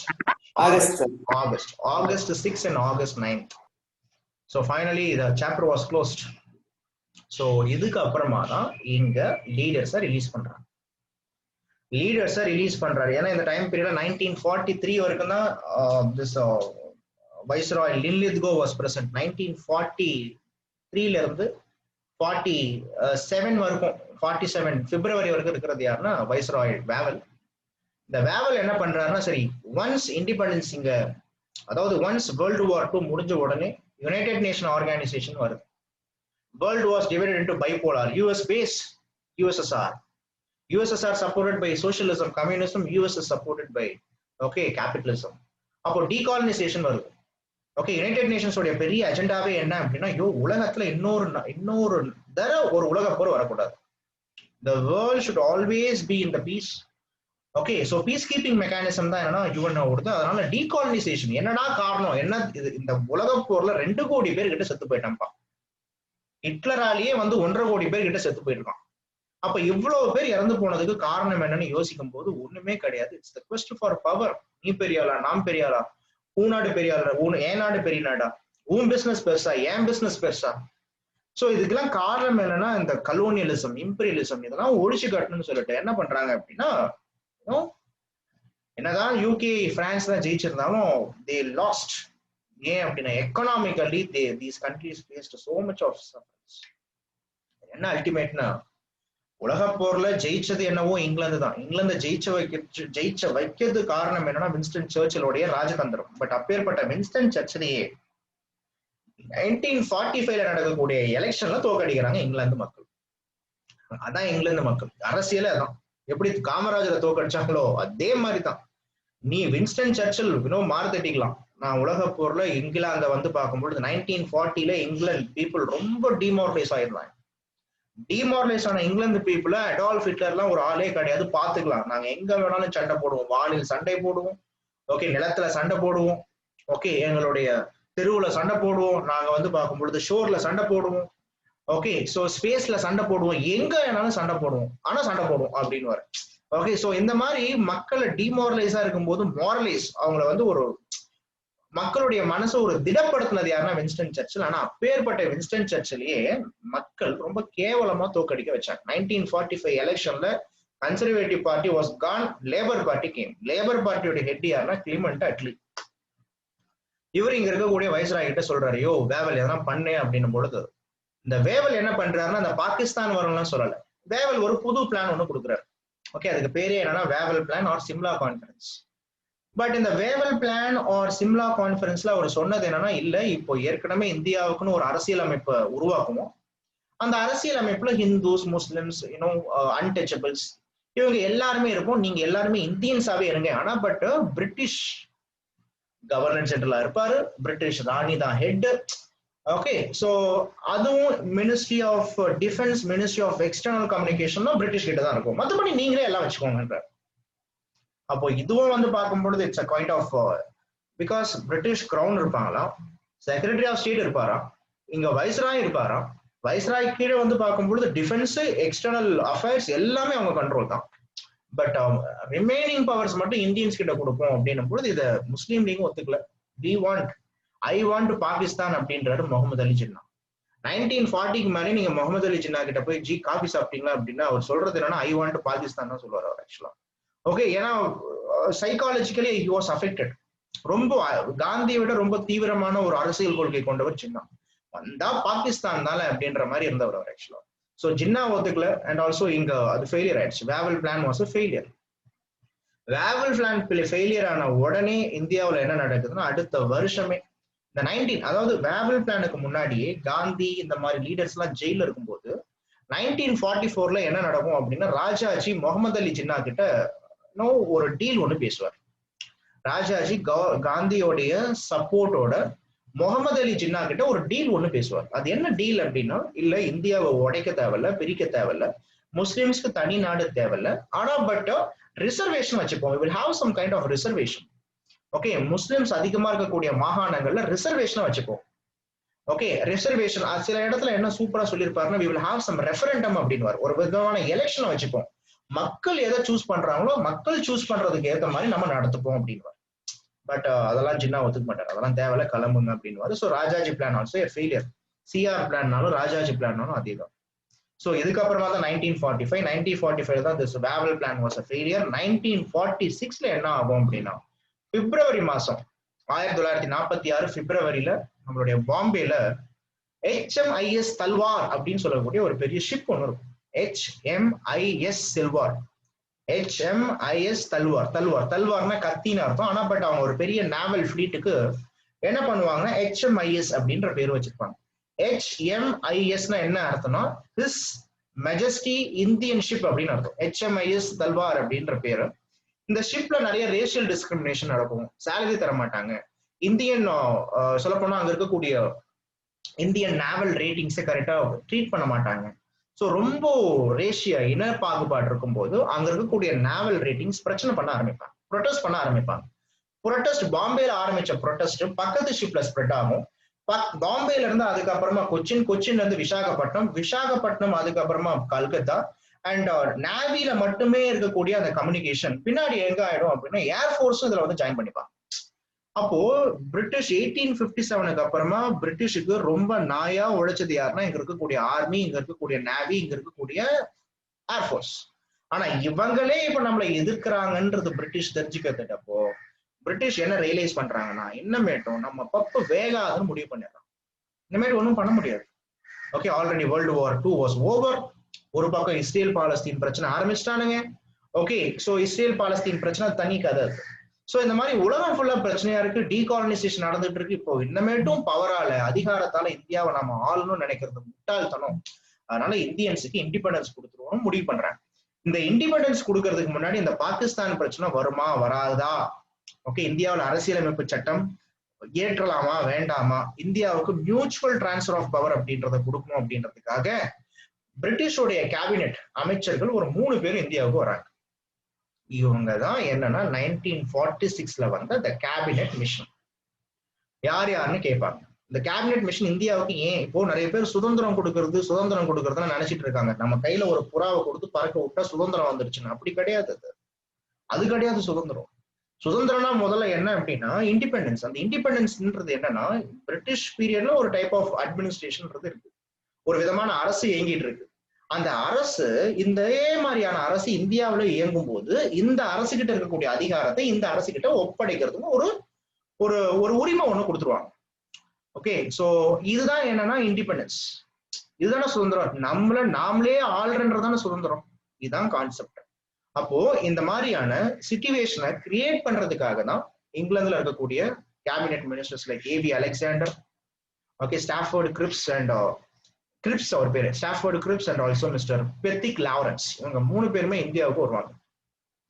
இவங்க இந்தியாவில் இருக்கக்கூடிய எல்லா பார்ட்டி லீடர்ஸையும் கன்சல்ட் பண்ணுவாங்க. ஆனா இவங்க கன்சல்ட் பண்ணும் பொழுது இவங்க என்ன முடிவு பண்ணிருப்பாங்கன்னா, சரி ஓகே இந்தியாவுக்கு இண்டிபெண்டன்ஸ் கொடுக்கணும். சரி ஓகே, பாயிண்ட் நம்பர் 1. இண்டிபெண்டன்ஸ் கொடுக்கணும்னா இந்தியாவுக்குன்னு ஒரு அரசியலமைப்பு சட்டம் இருக்கணும். Point number 2. இந்தியாவுக்கும் ஒரு கான்ஸ்டியூஷன் இருந்தாதான் அந்த கான்ஸ்டியூஷனுக்கு ஏற்ற மாதிரி ரூல் பண்ண முடியும். அரசியலமைப்பு சட்டமே இல்லாம எப்படிப்பா அரசியல் பண்ண முடியும்? அதனால ஒரு கான்ஸ்டியூஷன் மேக்கிங் பாடி ஒன்று உருவாக்குறாங்க. சரி, பாயிண்ட் நம்பர் 2. அண்ட் இவங்க என்ன சொல்றாங்க அப்படின்னா பாகிஸ்தான் வேண்டாம். இவங்களும் பாருங்க கேபினெட் மினிஸ்டரும் சொல்றது என்னன்னா பாகிஸ்தான் வேண்டாம், பட் பாகிஸ்தானுக்கு பதில் என்ன பண்றாங்கன்னா இவங்க ஒரு குரூப்பிங் பிளான் அப்படின்னு ஒண்ணு வச்சிருப்பாங்க. இந்த பிளான் தான் ரொம்ப இம்பார்ட்டன்ட். இது நிறைய பேருக்கு தெரியாது. பாகிஸ்தான் வேண்டாங்க, ஆனா பாகிஸ்தான் பதில் என்ன பிளான் வச்சிருப்போம் அப்படின்னா குரூப்பிங் பிளான் ஒண்ணு வச்சிருப்பாங்க. என்ன குரூப்பிங்னா ஒரு சென்ட்ரல் கவர்மெண்ட்ன்ற ஒரு கான்செப்ட். இவங்களை பொறுத்த வரைக்கும் இது சென்ட்ரல் கவர்மெண்ட். இந்த சென்ட்ரல் கவர்மெண்ட் கிட்ட இன்னும் ஒரு 3 குரூப்பிங்கா இருக்கும் ஸ்டேட். இது குரூப் ஏ, இது குரூப் பி, இது group C. Group A, group B, group C. Group ஏல காங்கிரஸ் டாமினேட்டட் ஸ்டேட்ஸ்லாம் இருக்கும். குரூப் பில Muslim League dominated states at north west, like north western frontier province, okay, Punjab, இவங்கெல்லாம் இங்க. குரூப் சில என்னன்னா நார்த் ஈஸ்ட் ஃப்ரான்டியர் ஏஜென்சி, இங்க இருக்கக்கூடிய பெங்கால், அதுக்கப்புறமா பார்க்கும்போது அசாம். இதெல்லாம் என்ன அப்படின்னா இங்கேயும் முஸ்லீம் லீக் இருக்காங்க. பட் இங்க முஸ்லீம் லீக் மட்டும் இல்ல, முஸ்லீம் லீக் கூட நிறைய பிரின்ஸ்லி ஸ்டேட், அதாவது நிறைய ட்ரைபல் குரூப்ஸ் எல்லாம் இங்க இருந்தாங்க. இதை என்ன சொல்றாங்கன்னா இந்தியாவை 3 குரூப்பா பிரிச்சுப்போம். ஒன்னு காங்கிரஸ் குரூப், இன்னொன்னு முஸ்லீம் லீக் டாமினேட்டட் வெஸ்ட், இன்னொன்னு Muslim League dominated east and also some of the native tribal groups. இவங்க 3 பேருமே தனித்தனியா இருக்கட்டும். இவங்க என்ன பண்ணட்டும்னா இவங்களுடைய மெம்பர்ஸை எங்க அனுப்பட்டும், இந்த சென்ட்ரல் கவர்மெண்ட்டுக்கு அனுப்பட்டும். ஓகே, இந்த மெம்பர்ஸை ஓட்டு மூலயமா அனுப்பட்டும், ஓட்டிங் பண்ணி அனுப்பட்டும். ஓகேவா? இப்போ சென்ட்ரல் கவர்மெண்ட்ல ஒரு 100 பேர் இருக்காங்க அப்படின்னா இந்த 100 பேர்ல ஓகே, சோ இங்க இருந்து ஒரு குறிப்பிட்ட முஸ்லிம்ஸ் போட்டோம், இங்க இருந்து ஒரு முஸ்லிம்ஸ் போட்டோம், இங்க இருந்து முஸ்லிம்ஸ் போட்டோம். சோ இந்த மாதிரி மத்த சீக்ஸ், இங்க இருந்து சீக்ஸ் கொஞ்சம், இங்க இருந்து சீக்ஸ் கொஞ்சம், இங்க இருந்து சீக்ஸ் கொஞ்சம். அப்போ கம்யூனல் ரெப்ரசன்டேஷன் மூலயமா அனுப்புவோம். கான்செப்ட் புரியுதா உங்களுக்கு? சோ இதெல்லாம் இவங்க சொன்னாங்க இந்த குரூப்பிங் பிளான். ஆனா பட் இந்த grouping plan initially Congress and Muslim League initially accept பண்ணிட்டாலும் கொஞ்ச நாள் இந்த சென்ஸ் மே மாசம் அக்செப்ட் பண்ணிட்டாங்க. சரி okay, this is the good idea அப்படின்னு சொல்லிட்டு நாடு பிரிய தேவையில்லைன்னு. ஆனா but within some 2 to 3 weeks Muhammad Ali Jinnah என்ன பண்றாரு அப்படின்னா இந்த குரூப்பிங் பிளான்லாம் செட் ஆகாது. ஓகே, ஃபைனலா எங்களுக்கு இண்டிபெண்டன்ஸ் கொடுத்தா மட்டும்தான் நாங்க என்ன பண்ணுவோம், அக்செப்ட் பண்ணிப்போம், மற்றபடி எதுவுமே அக்செப்ட் பண்ணிக்க மாட்டோம்னு சொல்லியாச்சு. கான்செப்ட் புரியுதா உங்களுக்கு? கான்செப்ட் புரியுதா? What Jinnah says, initially the grouping plan was accepted. Group A, Group B, Group C. இதை நீங்க புக்ல படிச்சா இன்னும் தெளிவா இருக்கும். பட் லேட்டர் முகமது அலி ஜின்னா என்ன சொல்றாருன்னா, no, we won't accept because we need a complete Pakistan அப்படின்னு சொல்லிட்டு சொல்றாரு. But what happens? This Cripps mission was failed to create a amicable situation regarding the settlement of this political situation. So grips mission இந்தியாவுக்கு போதும். ஆனா but grips mission சொன்ன மாதிரி இந்தியாவில் constitution making பாடி உருவாக்கியாச்சு. ஒரு இன்டரிம் கவர்மெண்ட் அப்படின்றத என்ன பண்ண போறாங்கன்னா எடுத்துட்டு வராங்க. ஸோ நல்லா புரிஞ்சுக்கோங்க, 1946லயும் ஆகஸ்ட் மாசம் ஒரு எலெக்ஷன் ஒன்று நடக்கும். அந்த எலெக்ஷன் எதுக்காக நடக்குதுன்னா ஒரு இடைக்கால அரசை உருவாக்குறதுக்காக நடக்குது. அந்த எலெக்ஷன்லயும் காங்கிரஸ் தான் நிறைய பேர் ஜெயிப்பாங்க. முஸ்லீம் லீக் இந்த பெங்கால்ல, அதுக்கப்புறமா இந்த பெங்கால் அண்ட் பஞ்சாப்ல தான் ஜெயிப்பாங்க. ஸோ முஸ்லீம் லீக் லீடரான முகமது அலி ஜன்னா திருப்பியும் டிட்டர்மின் பண்ணிடுவாரு, சரி ஓகே காங்கிரஸ் தான் இன்னமும் பவர்ல இருக்கு, ஸோ அதனால வேற வழியே கிடையாதுன்னு சொல்லிட்டு ஆகஸ்ட் 16, 1942 டைரக்ட் ஆக்ஷன் டே அப்படின்றத எடுத்துட்டு வருவார். டைரக்ட் ஆக்ஷன் டேனா என்ன அப்படின்னா, இதுதான் ஜின்னாவுடைய 2 nation theory concept. There should be 2 nations. One nation is for Hindus and another nation is for Muslims. Okay. அப்போ ஹிந்து நேஷன் தான் இந்தியா, முஸ்லிம் நேஷன் பாகிஸ்தான். அப்போ கம்யூனல் வைஸ் நாட்டை வந்து பிரிக்கணும்னு நினைச்சார். அதுக்காக பாகிஸ்தான் வரும்ன்றத பிரிட்டிஷ் சொல்லவே இல்லை. கேபினெட் மிஷன் இதை பத்தி வாயே திறக்கல, குரூப்பிங்னு சொல்லிட்டு குழப்பினாங்க. அதனால எங்களுக்கு பாகிஸ்தான் வேணும்னு சொல்லிட்டு வயலன்ஸை கிரியேட் பண்றாரு, வயலன்ஸை இன்டியூஸ் பண்றாரு. ஆகஸ்ட் 16 இருந்து ஓகே டில் independence R even after independence இந்தியாவில் கம்யூனல் வயலன்ஸ் தான் நடந்துச்சு. August 16, 1942. Okay sorry 1946. So communal violence அப்படின்றது நடந்துச்சு. இந்த கம்யூனல் வயலன்ஸ் தான் நீங்க இந்த ஹேராம் மூவி பார்த்துருக்கீங்களா? யாரெல்லாம் ஹேராம் மூவி பார்த்தீங்களோ இந்த சிச்சுவேஷன்ல தான் கமலஹாசன் எடுத்துட்டு வருவோம். ஃபர்ஸ்ட் சீனே தான் நடக்கும். ஓகேவா? ஸோ இந்த கம்யூனல் வயலன்ஸ் இந்தியாவில் பயங்கரமா கம்யூனல் வயலன்ஸ் போயிட்டு இருக்கும். ஸோ பிரிட்டிஷ் ட்ரை பண்ணுவாங்க, எதுவுமே நடக்காது. ஓகே, ஸோ பட் இன்டரம் கவர்மெண்ட் உருவாக்குவாங்க, இடைக்கால அரசு அப்படின்றத உருவாக்குவாங்க. ஓகே, அதுல முஸ்லிம்ஸும் வந்து பார்க்கும்பொழுது பிரிட்டிஷோடைய கம்பல் பண்ணதால பிரிட்டிஷும் அந்த கான்ஸ்டியூண்ட் அசம்பிளில பிரிட்டிஷ் கம்பல் பண்ணதுக்காக முஸ்லிம்ஸும் கான்ஸ்டியூண்ட் அசம்பிளில ஜாயின் பண்ணுவாங்க. பட் வயலன்ஸ் மட்டும் நடந்துகிட்டே இருக்கும், தொடர்ந்து போயிட்டு இருக்கும். புரியுதுங்களா? ஸோ இப்படி போயிட்டு இருக்கும் போது தான் என்ன ஆகும் அப்படின்னா, ஸோ வயலன்ஸ் இந்தியாவில் அதிகமா நடந்ததால அட்லி என்ன பண்ணுவார்னா, எந்த அட்லி, நம்ம டைரக்டர் அட்லி கிடையாது. ஓகே, கிளிமெண்ட் அட்லி. இவர் என்ன பண்ணுவார்னா பிப்ரவரி மாசம் தெளிவா சொல்லிடுவார். பிப்ரவரி 20ன்றதுதான் அட்லி ஸ்டேட்மெண்ட். அட்லி என்ன சொல்லிடுவார்னா, பாருங்க, இந்தியாவில் Lord Wavell was called back and Lord Mountbatten will be the last viceroy. British ஆகிய நாங்க ஜூன் மாசம் 30ஆம் தேதி 1948 வரைக்கும் தான் இந்தியாவில் இருப்போம்.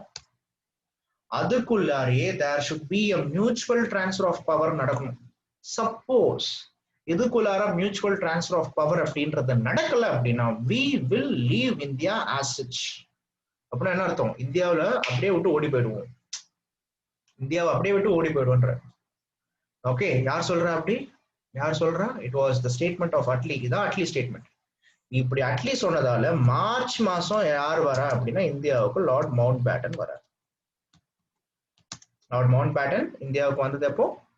ஓகே, லார்ட் மவுண்ட் பேட்டன் இந்தியாவுக்கு எப்போ வராரு? It was in the March 1947. So Mountbatten இந்தியாவில் இருக்கக்கூடிய எல்லா லீடர்ஸையும் கன்சல்ட் பண்றாரு. பட் பாகிஸ்தான் வேணும்ன்றத ஜின்னா ரொம்ப ஸ்ட்ராங்கா இருந்ததால, அண்ட் இந்த பாயிண்ட் ஆஃப் டைம்ல காந்தியும் வந்து யுனைடெட் இந்தியான்னு ஸ்ட்ராங்கா தான் இருக்கிறாரு. ஆனா பட் இந்த சமயத்துல காந்தியை தவிர்த்து மற்ற லீடர்ஸ்னு சொல்லக்கூடிய சர்தார் வல்லபாய் பட்டேல், ஜவஹர்லால் நேரு, இவங்கெல்லாம் காந்தியை விட அடுத்த லெவல்ல இந்த லீடர்ஸ் எல்லாம் வந்ததால ஓகே வேற வழியே இல்லாம என்ன பண்ணுவாங்கன்னா, ஃபைனலி ஜூன் மாசம் 3ஆம் தேதி ஜூன் 3rd பிளான் அப்படின்னு ஒண்ணு சொல்லுவாங்க. இந்த ஜூன் 3rd பிளான் அப்படின்றது என்னன்றத புரிஞ்சுக்கோங்க. What is June 3rd plan அப்படின்னா, in the month of June 3rd 1947, okay, so what Mountbatten concludes is, இந்தியாவுக்கு நம்ம சுதந்திரம் கொடுக்கிறோம், பாகிஸ்தான் அப்படின்ற, யாரோ மியூட் பண்ணாம இருக்கீங்க, மியூட் பண்ணுங்க. We will give independence to India. At the same time there will be a new country called Pakistan, but this new country Pakistan was not carved out. இந்த கண்ட்ரியை நாம எந்த பேஸ் பண்ணி உருவாக்கல அப்படின்னா, not communal background, Hindus Muslims அப்படின்றதுக்காக பிரிக்கல. இந்த last 1946 எலெக்ஷன்ல எங்கெங்கெல்லாம் முஸ்லீம் league ஜெயிச்சதோ, முஸ்லீம் league ஜெயிச்ச கண்ட்ரியை தான் நம்ம என்னன்னு கொடுக்குறோம். இப்போ முஸ்லீம் லீக் எங்கெங்க ஜெயிச்சதோ அதை தான் நம்ம இந்தியா பாகிஸ்தான் உருவாக்குறோம்னு தெளிவா சொல்லிட்டாங்க. அப்போ உங்ககிட்ட கொஸ்டின்ல கேட்பாங்க, India Pakistan based on communal line British டிவைடட்னா கிடையாது. இது ஓகே, இது இந்தியாவா இருக்க போகுது. முஸ்லீம் லீக் ஜெயிச்ச இடம் என்ன அப்படின்னா, ஒண்ணு பெங்கால்ல, ஓகே, ஈஸ்ட் பெங்கால்ல. இன்னொன்னு என்ன அப்படின்னு பாத்தீங்கன்னா பஞ்சாப்ல. ஓகே, அப்போ என்ன பண்றாங்கன்னா 1947லயே இந்த இடத்துல என்ன பண்றாங்க, ஒரு ரெஃபரண்டம் ஒன்று நடத்துறாங்க. அங்க இருக்கக்கூடிய ப்ராவின்ஸ், அங்க இருக்கக்கூடிய ஸ்டேட்ஸ் வந்து டிட்டர்மின் பண்ணிக்கலாம், பார்டரை ஷேர் பண்ணிக்கலாம் அப்படின்னு ஒரு லா எடுத்துட்டு வரும் பொழுது இந்த 2 ப்ராவின்ஸும் பிரியுது. இந்த பஞ்சாப் இருக்குல்ல, அதுக்கு முன்னாடி பஞ்சாப்னு இருக்கு, இப்ப என்ன பண்றாங்கன்னா ஈஸ்ட் பஞ்சாப் வெஸ்ட் பஞ்சாப்னு பிரிச்சாங்க. பெங்கால ஈஸ்ட் பெங்கால் வெஸ்ட், அதாவது வெஸ்ட் பெங்கால் ஈஸ்ட் பெங்கால் அப்படின்னு பிரிச்சாங்க. என்ன சொல்லிட்டாங்க அப்படின்னா இந்த வெஸ்ட் பஞ்சாபும் ஈஸ்ட் பெங்காலும் பாகிஸ்தான் சொல்லிட்டாங்க. முடிஞ்சு போச்சு. இந்த west Bengal west Punjab and east Bengal இது 2 இடத்துலயும் முஸ்லீம் லீக் ரொம்ப ஜெயிச்சிருக்காங்க. அதனால இதுதான் பாகிஸ்தான் வந்துச்சு தவிர கம்யூனல் பேஸ் பண்ணி 1947 பாகிஸ்தானை பிரிக்கல. இது பாயிண்ட் நம்பர் 1. இப்போ நான் சிம்பிளா ஒரு கோடு போட்டேன்னா இதை பாருங்க, இதுதாங்க பஞ்சாப், இதுதாங்க பெங்கால்னு கோடு போட்டேன். ஆனா இது என்ன அப்படின்னா it's a long boundary. India shares is longest boundary with Bangladesh. Okay, இந்த பக்கம் பாத்தீங்கன்னா வெஸ்டர்ன் எண்ட்ல நீங்க ராஜஸ்தான்ல ஆரம்பிச்சு எங்க போகணும், காஷ்மீர் வரைக்கும் போகணும், பவுண்டரியை டிமார்கேட் பண்ணணும். ஸோ ஜூன் மாசம் 3ஆம் தேதி சொன்னதை தான் ஜூலை மாசம் 18ஆம் தேதி 1947 என்ன பண்ணுவாங்கன்னா பிரிட்டிஷ் கவர்மெண்ட் அவங்களுக்கே ஜூலை 18, 1947 தான் இந்த ஜூன் 3 பிளானான மவுண்ட் பேட்டன் பிளான அவங்க இந்தியன் இண்டிபெண்டன்ஸ் ஆக்ட் ஆஃப் 1947 எடுத்துட்டு வருவாங்க. அப்ப பிரிட்டிஷ் அரசாங்கத்துக்கே 1947 தான் ஜூலை 18ஆம் தேதி தான் இந்தியாவுக்கு இண்டிபெண்டன்ஸே கொடுக்க போறன்றதே அவங்களுக்கே தெரியும். ஆனா இந்தியாவோட இண்டிபெண்டன்ஸ் எப்போ, ஆகஸ்ட் மாசம் 15ஆம் தேதி. ஆகஸ்ட் 15, பாகிஸ்தானுக்கு ஆகஸ்ட் 14. அப்ப பாருங்க எத்தனை மாசம் கேப் இருக்கு. ஒரே ஒரு ரஃபா எடுத்துக்கிட்டீங்கன்னா 1 மாசம் கேப் தான் இருக்கு. அப்போ 1 மாசம் கேப்ல எப்படி அங்க இருக்கக்கூடிய அரசாங்கம், அன்னைக்கு இருக்கக்கூடிய பிரிட்டிஷ் அரசாங்கம், ஏங்க நீங்க எல்லாம் இந்தியாங்க, நீங்க எல்லாம் பாகிஸ்தானுங்கன்னு எப்படி பிரிக்க முடியும்? பிரிக்கவே முடியாது. there was no situation, there was no favorable situation. ஏன்னா அன்னைக்கு இருக்கக்கூடிய மாசஸ் படிச்சவங்க கிடையாது, அன்எஜுகேட்டட். நிறைய பேருக்கு on the day of independence அவங்க எங்க இருந்தாங்கன்னு தெரியாது. there was a rising communal violence. பஞ்சாப்ல ஆரம்பிச்சு இங்க பெங்கால் நௌகாரில எல்லாம் பயங்கரமான கம்யூனல் வயலன்ஸ். இதுக்காக தான் காந்தி என்ன பண்றாரு அப்படின்னா அந்த டே ஆஃப் இண்டிபெண்டன்ஸ் காந்தி கிட்ட கேட்பாங்க, காந்தி நீங்க நினைச்ச எதிர்பார்த்த சுதந்திரம் கிடைச்சிடுச்சு, வரப்போகுது, என்ன நினைக்கிறீங்கன்னு போது காந்தி சொல்வாரு, tomorrow was a day of independence, tomorrow is also the day of rejoicing and tomorrow is also the day of mourning அப்படின்னு. அப்படின்னா என்ன அர்த்தம்? சந்தோஷப்பட வேண்டிய நாளும் நாளைக்கு தான், துக்கப்பட வேண்டிய நாளும் நாளைக்கு தான் வரும் காந்தி. ஸோ இப்படிதான் என்ன ஆகும் அப்படின்னா இந்தியாவுடைய இண்டிபெண்டன்ஸ் டேவே வந்து முடியும். கான்செப்ட் புரிஞ்சுதுங்களா? ஏன் பாகிஸ்தானுக்கு 14ஆம் தேதி இந்தியாவுக்கு 15ஆம் தேதி கொடுத்தாங்கன்னா இப்போ அப்போதைய வைஸ்ராய் லார்ட் மவுண்ட் பேட்டன் ஒரு சக்திமான்லாம் கிடையாது, அப்படியே ட்வைன்லாம் வர்றது. ஸோ முதல்ல பாகிஸ்தான் ஆகஸ்ட் 14 பாகிஸ்தான் நைட் அந்த மிட் டே, தட் இஸ் 12 மணிக்கு பாகிஸ்தானுக்கு கொடுக்குறாரு. டிராவல் பண்ணி அடுத்த நாள் இந்தியாவுக்கு வந்து இங்க வந்து பார்க்கும்பொழுது இண்டிபெண்டன்ஸ் கொடுத்துருப்பாங்க. ஸோ அதுதான் பியூட்டி. அந்த மிட் நைட்ல இண்டிபெண்டன்ஸ் வாங்கணும் அப்படின்றதுதான் இங்க கான்செப்ட். அந்த டிராவல் இஷ்யூ தானே வழியே, மற்றபடி வேற எதுவும் கிடையாது. So August 14 Pakistan, August 15 India. And இந்த பவுண்டரி கமிஷன் பேர் என்ன அப்படின்னா it is what we call it as Cyril Radcliffe committee. இந்தியாவுடைய பவுண்டரி கமிஷன் பேர் என்னன்னா Radcliffe committee. So June 3 plan தான் என்னவா மாறிடுச்சுன்னு கேட்பாங்க. So Indian independence act of 1947. Concept புரியுதா? So finally now you also got independence. ஓகே, மாடர்ன் இந்தியால இருந்து உங்களுக்கு ஒரு இண்டிபெண்டன்ஸ் ஆயிடுச்சு. மாடர்ன் இந்தியால இருந்து இல்ல, ஹிஸ்டரியில மேக்ஸிமம் நிறைய சாப்டர் கவர் பண்ணியாச்சு. இன்னும் சில பெண்டிங் டாபிக்ஸ் தான் இருக்கு, அதை நம்ம நெக்ஸ்ட் கிளாஸ்ல பார்க்க போறோம். இந்த டாபிக்ஸ் இதோட முடியாதுங்க, ஏன்னா இது வந்து அப்படியே ஜஸ்ட் முடிக்கிற டாபிக்கே கிடையாது. நீங்க இந்த டாபிக்ஸை பத்தி பேசணும்னா ஒரு சிலபஸுக்காக நம்ம முடிக்கிறோம். பட் ஆனா இந்த டாபிக்ஸ் தான் மோஸ்ட் கான்ட்ரவர்சியல் டாபிக்ஸ். ஓகே, இந்த இண்டிபெண்டன்ஸ் வாங்கினா அடுத்த 6வது மாசத்துல காந்தியை கொள்வாங்க. யாரு? வேற யாரும் கிடையாது, நான் பேர் சொல்ல விரும்பல, காந்தியை கொண்டாச்சு. அதனாலதான் சுதந்திர இந்தியாவின் முதல் தீவிரவாதி ஒரு ஹிந்து அப்படின்னு கமல்ஹாசன் சொல்லியிருப்பார். ஓகே, நாத்துராம் கோட்சே. அது கொன்னதுக்கு நிறைய காரணங்கள் இருக்கு, அது எடுத்துக்கிட்டீங்கன்னா அது ஒரு தனி கதை.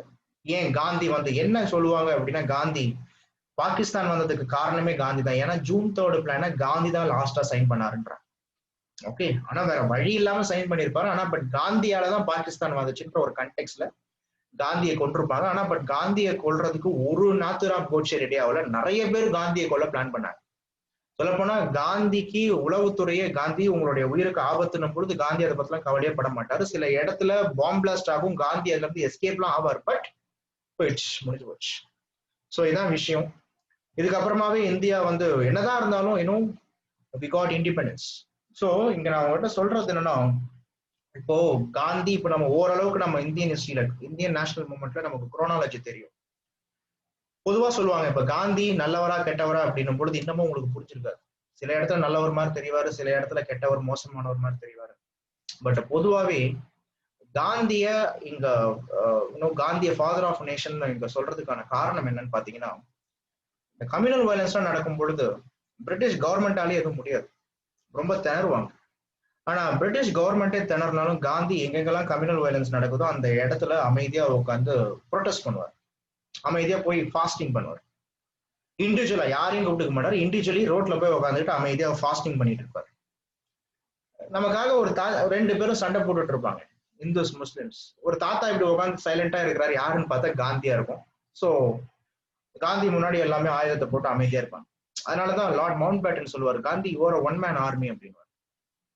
ஓகே, ஸோ கையில எதுவும் கத்தி காந்தி வாங்கடா பாத்துக்கலான்னு கையில இந்த பட்டாகத்தி வச்சு சண்டை போட்டாலாம் கிடையாது. ரெண்டு பேருக்கும் பிரச்சனை நடக்கும் பொழுது என்னடா தீர்வு அப்படின்னும் பொழுது அங்க வயலன்ஸ் என்னைக்குமே தீர்வு இல்லை, நான் வயலன்ஸ் தான் தீர்வுன்றத தெளிவா காமிச்சிருப்பாரு. ஓகே, அதனாலதான் காந்தி மேல பிரிட்டிஷுக்கு ஒரு மரியாதை இருந்துச்சு. இந்த சீனை தான் மணிரத்னம் இந்த பாம்பே மூவிலையும் காமிச்சிருப்பான். லாஸ்ட் அந்த மலரோடு மலரிந்து மகிழ்ந்தாடு போதுன்னு ஒரு சாங் வரும் தெரியுமா, ஒரு சீன் நடக்கும் இல்லையா, அதெல்லாம் ஹிஸ்டரியில ஏற்கனவே நடந்த சீன். அதெல்லாம் திரையில பார்த்து உருவாக்கல, மணிரத்னத்தோட இன்னோவேஷன் கிடையாது, அதெல்லாம் ஏற்கனவே நடந்துச்சு, அப்படிலாம் நடந்தது. ஸோ அதனாலதான் காந்தியை வந்து பார்க்கும் பொழுது இன்னும் தூக்கி பிடிக்கிறதுக்கு காரணமே என்ன அப்படின்னா, காந்தி இந்த மாதிரியான குவாலிட்டிஸ் காந்தி கிட்ட இருந்துச்சு. காந்தி மேல நிறைய குற்றச்சாட்டுகள் இருக்கு, ஆமா, இண்டிவிஜுவலா அவருக்கு நிறைய, அவர் வந்து பார்க்கும் பொழுது பர்சனலா நிறைய வீக்கு, அதெல்லாம் உண்மைதான். ஆனா பட் மக்களுக்காக மக்களுக்காகவே செத்தார் அப்படின்னு பார்க்கும் பொழுது அதுக்காக காந்தி மட்டும்தான் ஒரே தலைவரா சார் நான் சொல்ல மாட்டேன். எவ்வளவோ பேர் இந்தியாவுடைய சுதந்திரத்துக்கு உயிரை கொடுத்திருந்தாலும் மற்றவங்க எல்லாருமே நட்சத்திரமா இருக்காங்க. காந்தி நமக்கு முன்னாடி தெரிகிற சூரியனா இருக்கிறார். ஆனா பட் எல்லா நட்சத்திரங்களுமே ஒரு சூரியன் தான்றது உங்களுக்கு தெரியுமா? இதோட நம்ம கிளாஸை முடிப்போம், ஓகேங்களா? So I have another class by 6 o'clock. உங்களுக்கு டவுட் நிறைய இருக்குன்றது எனக்கு தெரியும், அடுத்த கிளாஸ்ல கேளுங்க. இந்த கிளாஸ்ல என்னால முடிஞ்ச அளவுக்கு நான் உங்களுக்கு ஒரு கண்டெஸ்டா கொடுத்துருக்கேன். ஆக்சுவலா அதுதான் கோட்டீஸ்வரன் மிட் நைட்ல கொடுத்ததுக்கு காரணம் என்ன அப்படின்றது சிம்பிளா சொன்னதுக்கு காரணம், when a question was asked to Nehru, this was the reason it was said. வைஸ்ராயோடைய டிராவல் அந்த டைமிங்கை கன்சிடர் பண்ணி தான் மிட் நைட்ல கொடுத்துருப்பாங்க, வேற எதுவும் பெரிய ரீசன்லாம் கிடையாது. Okay, fine. Yes, any other doubts? Doubt கண்டிப்பா இருக்கும், போய் பாருங்க. ஓகே, ஸோ நெக்ஸ்ட் கிளாஸ்ல டவுட் கேளுங்க. We'll see you in the next class. Bye. Take care. Yes, thank you.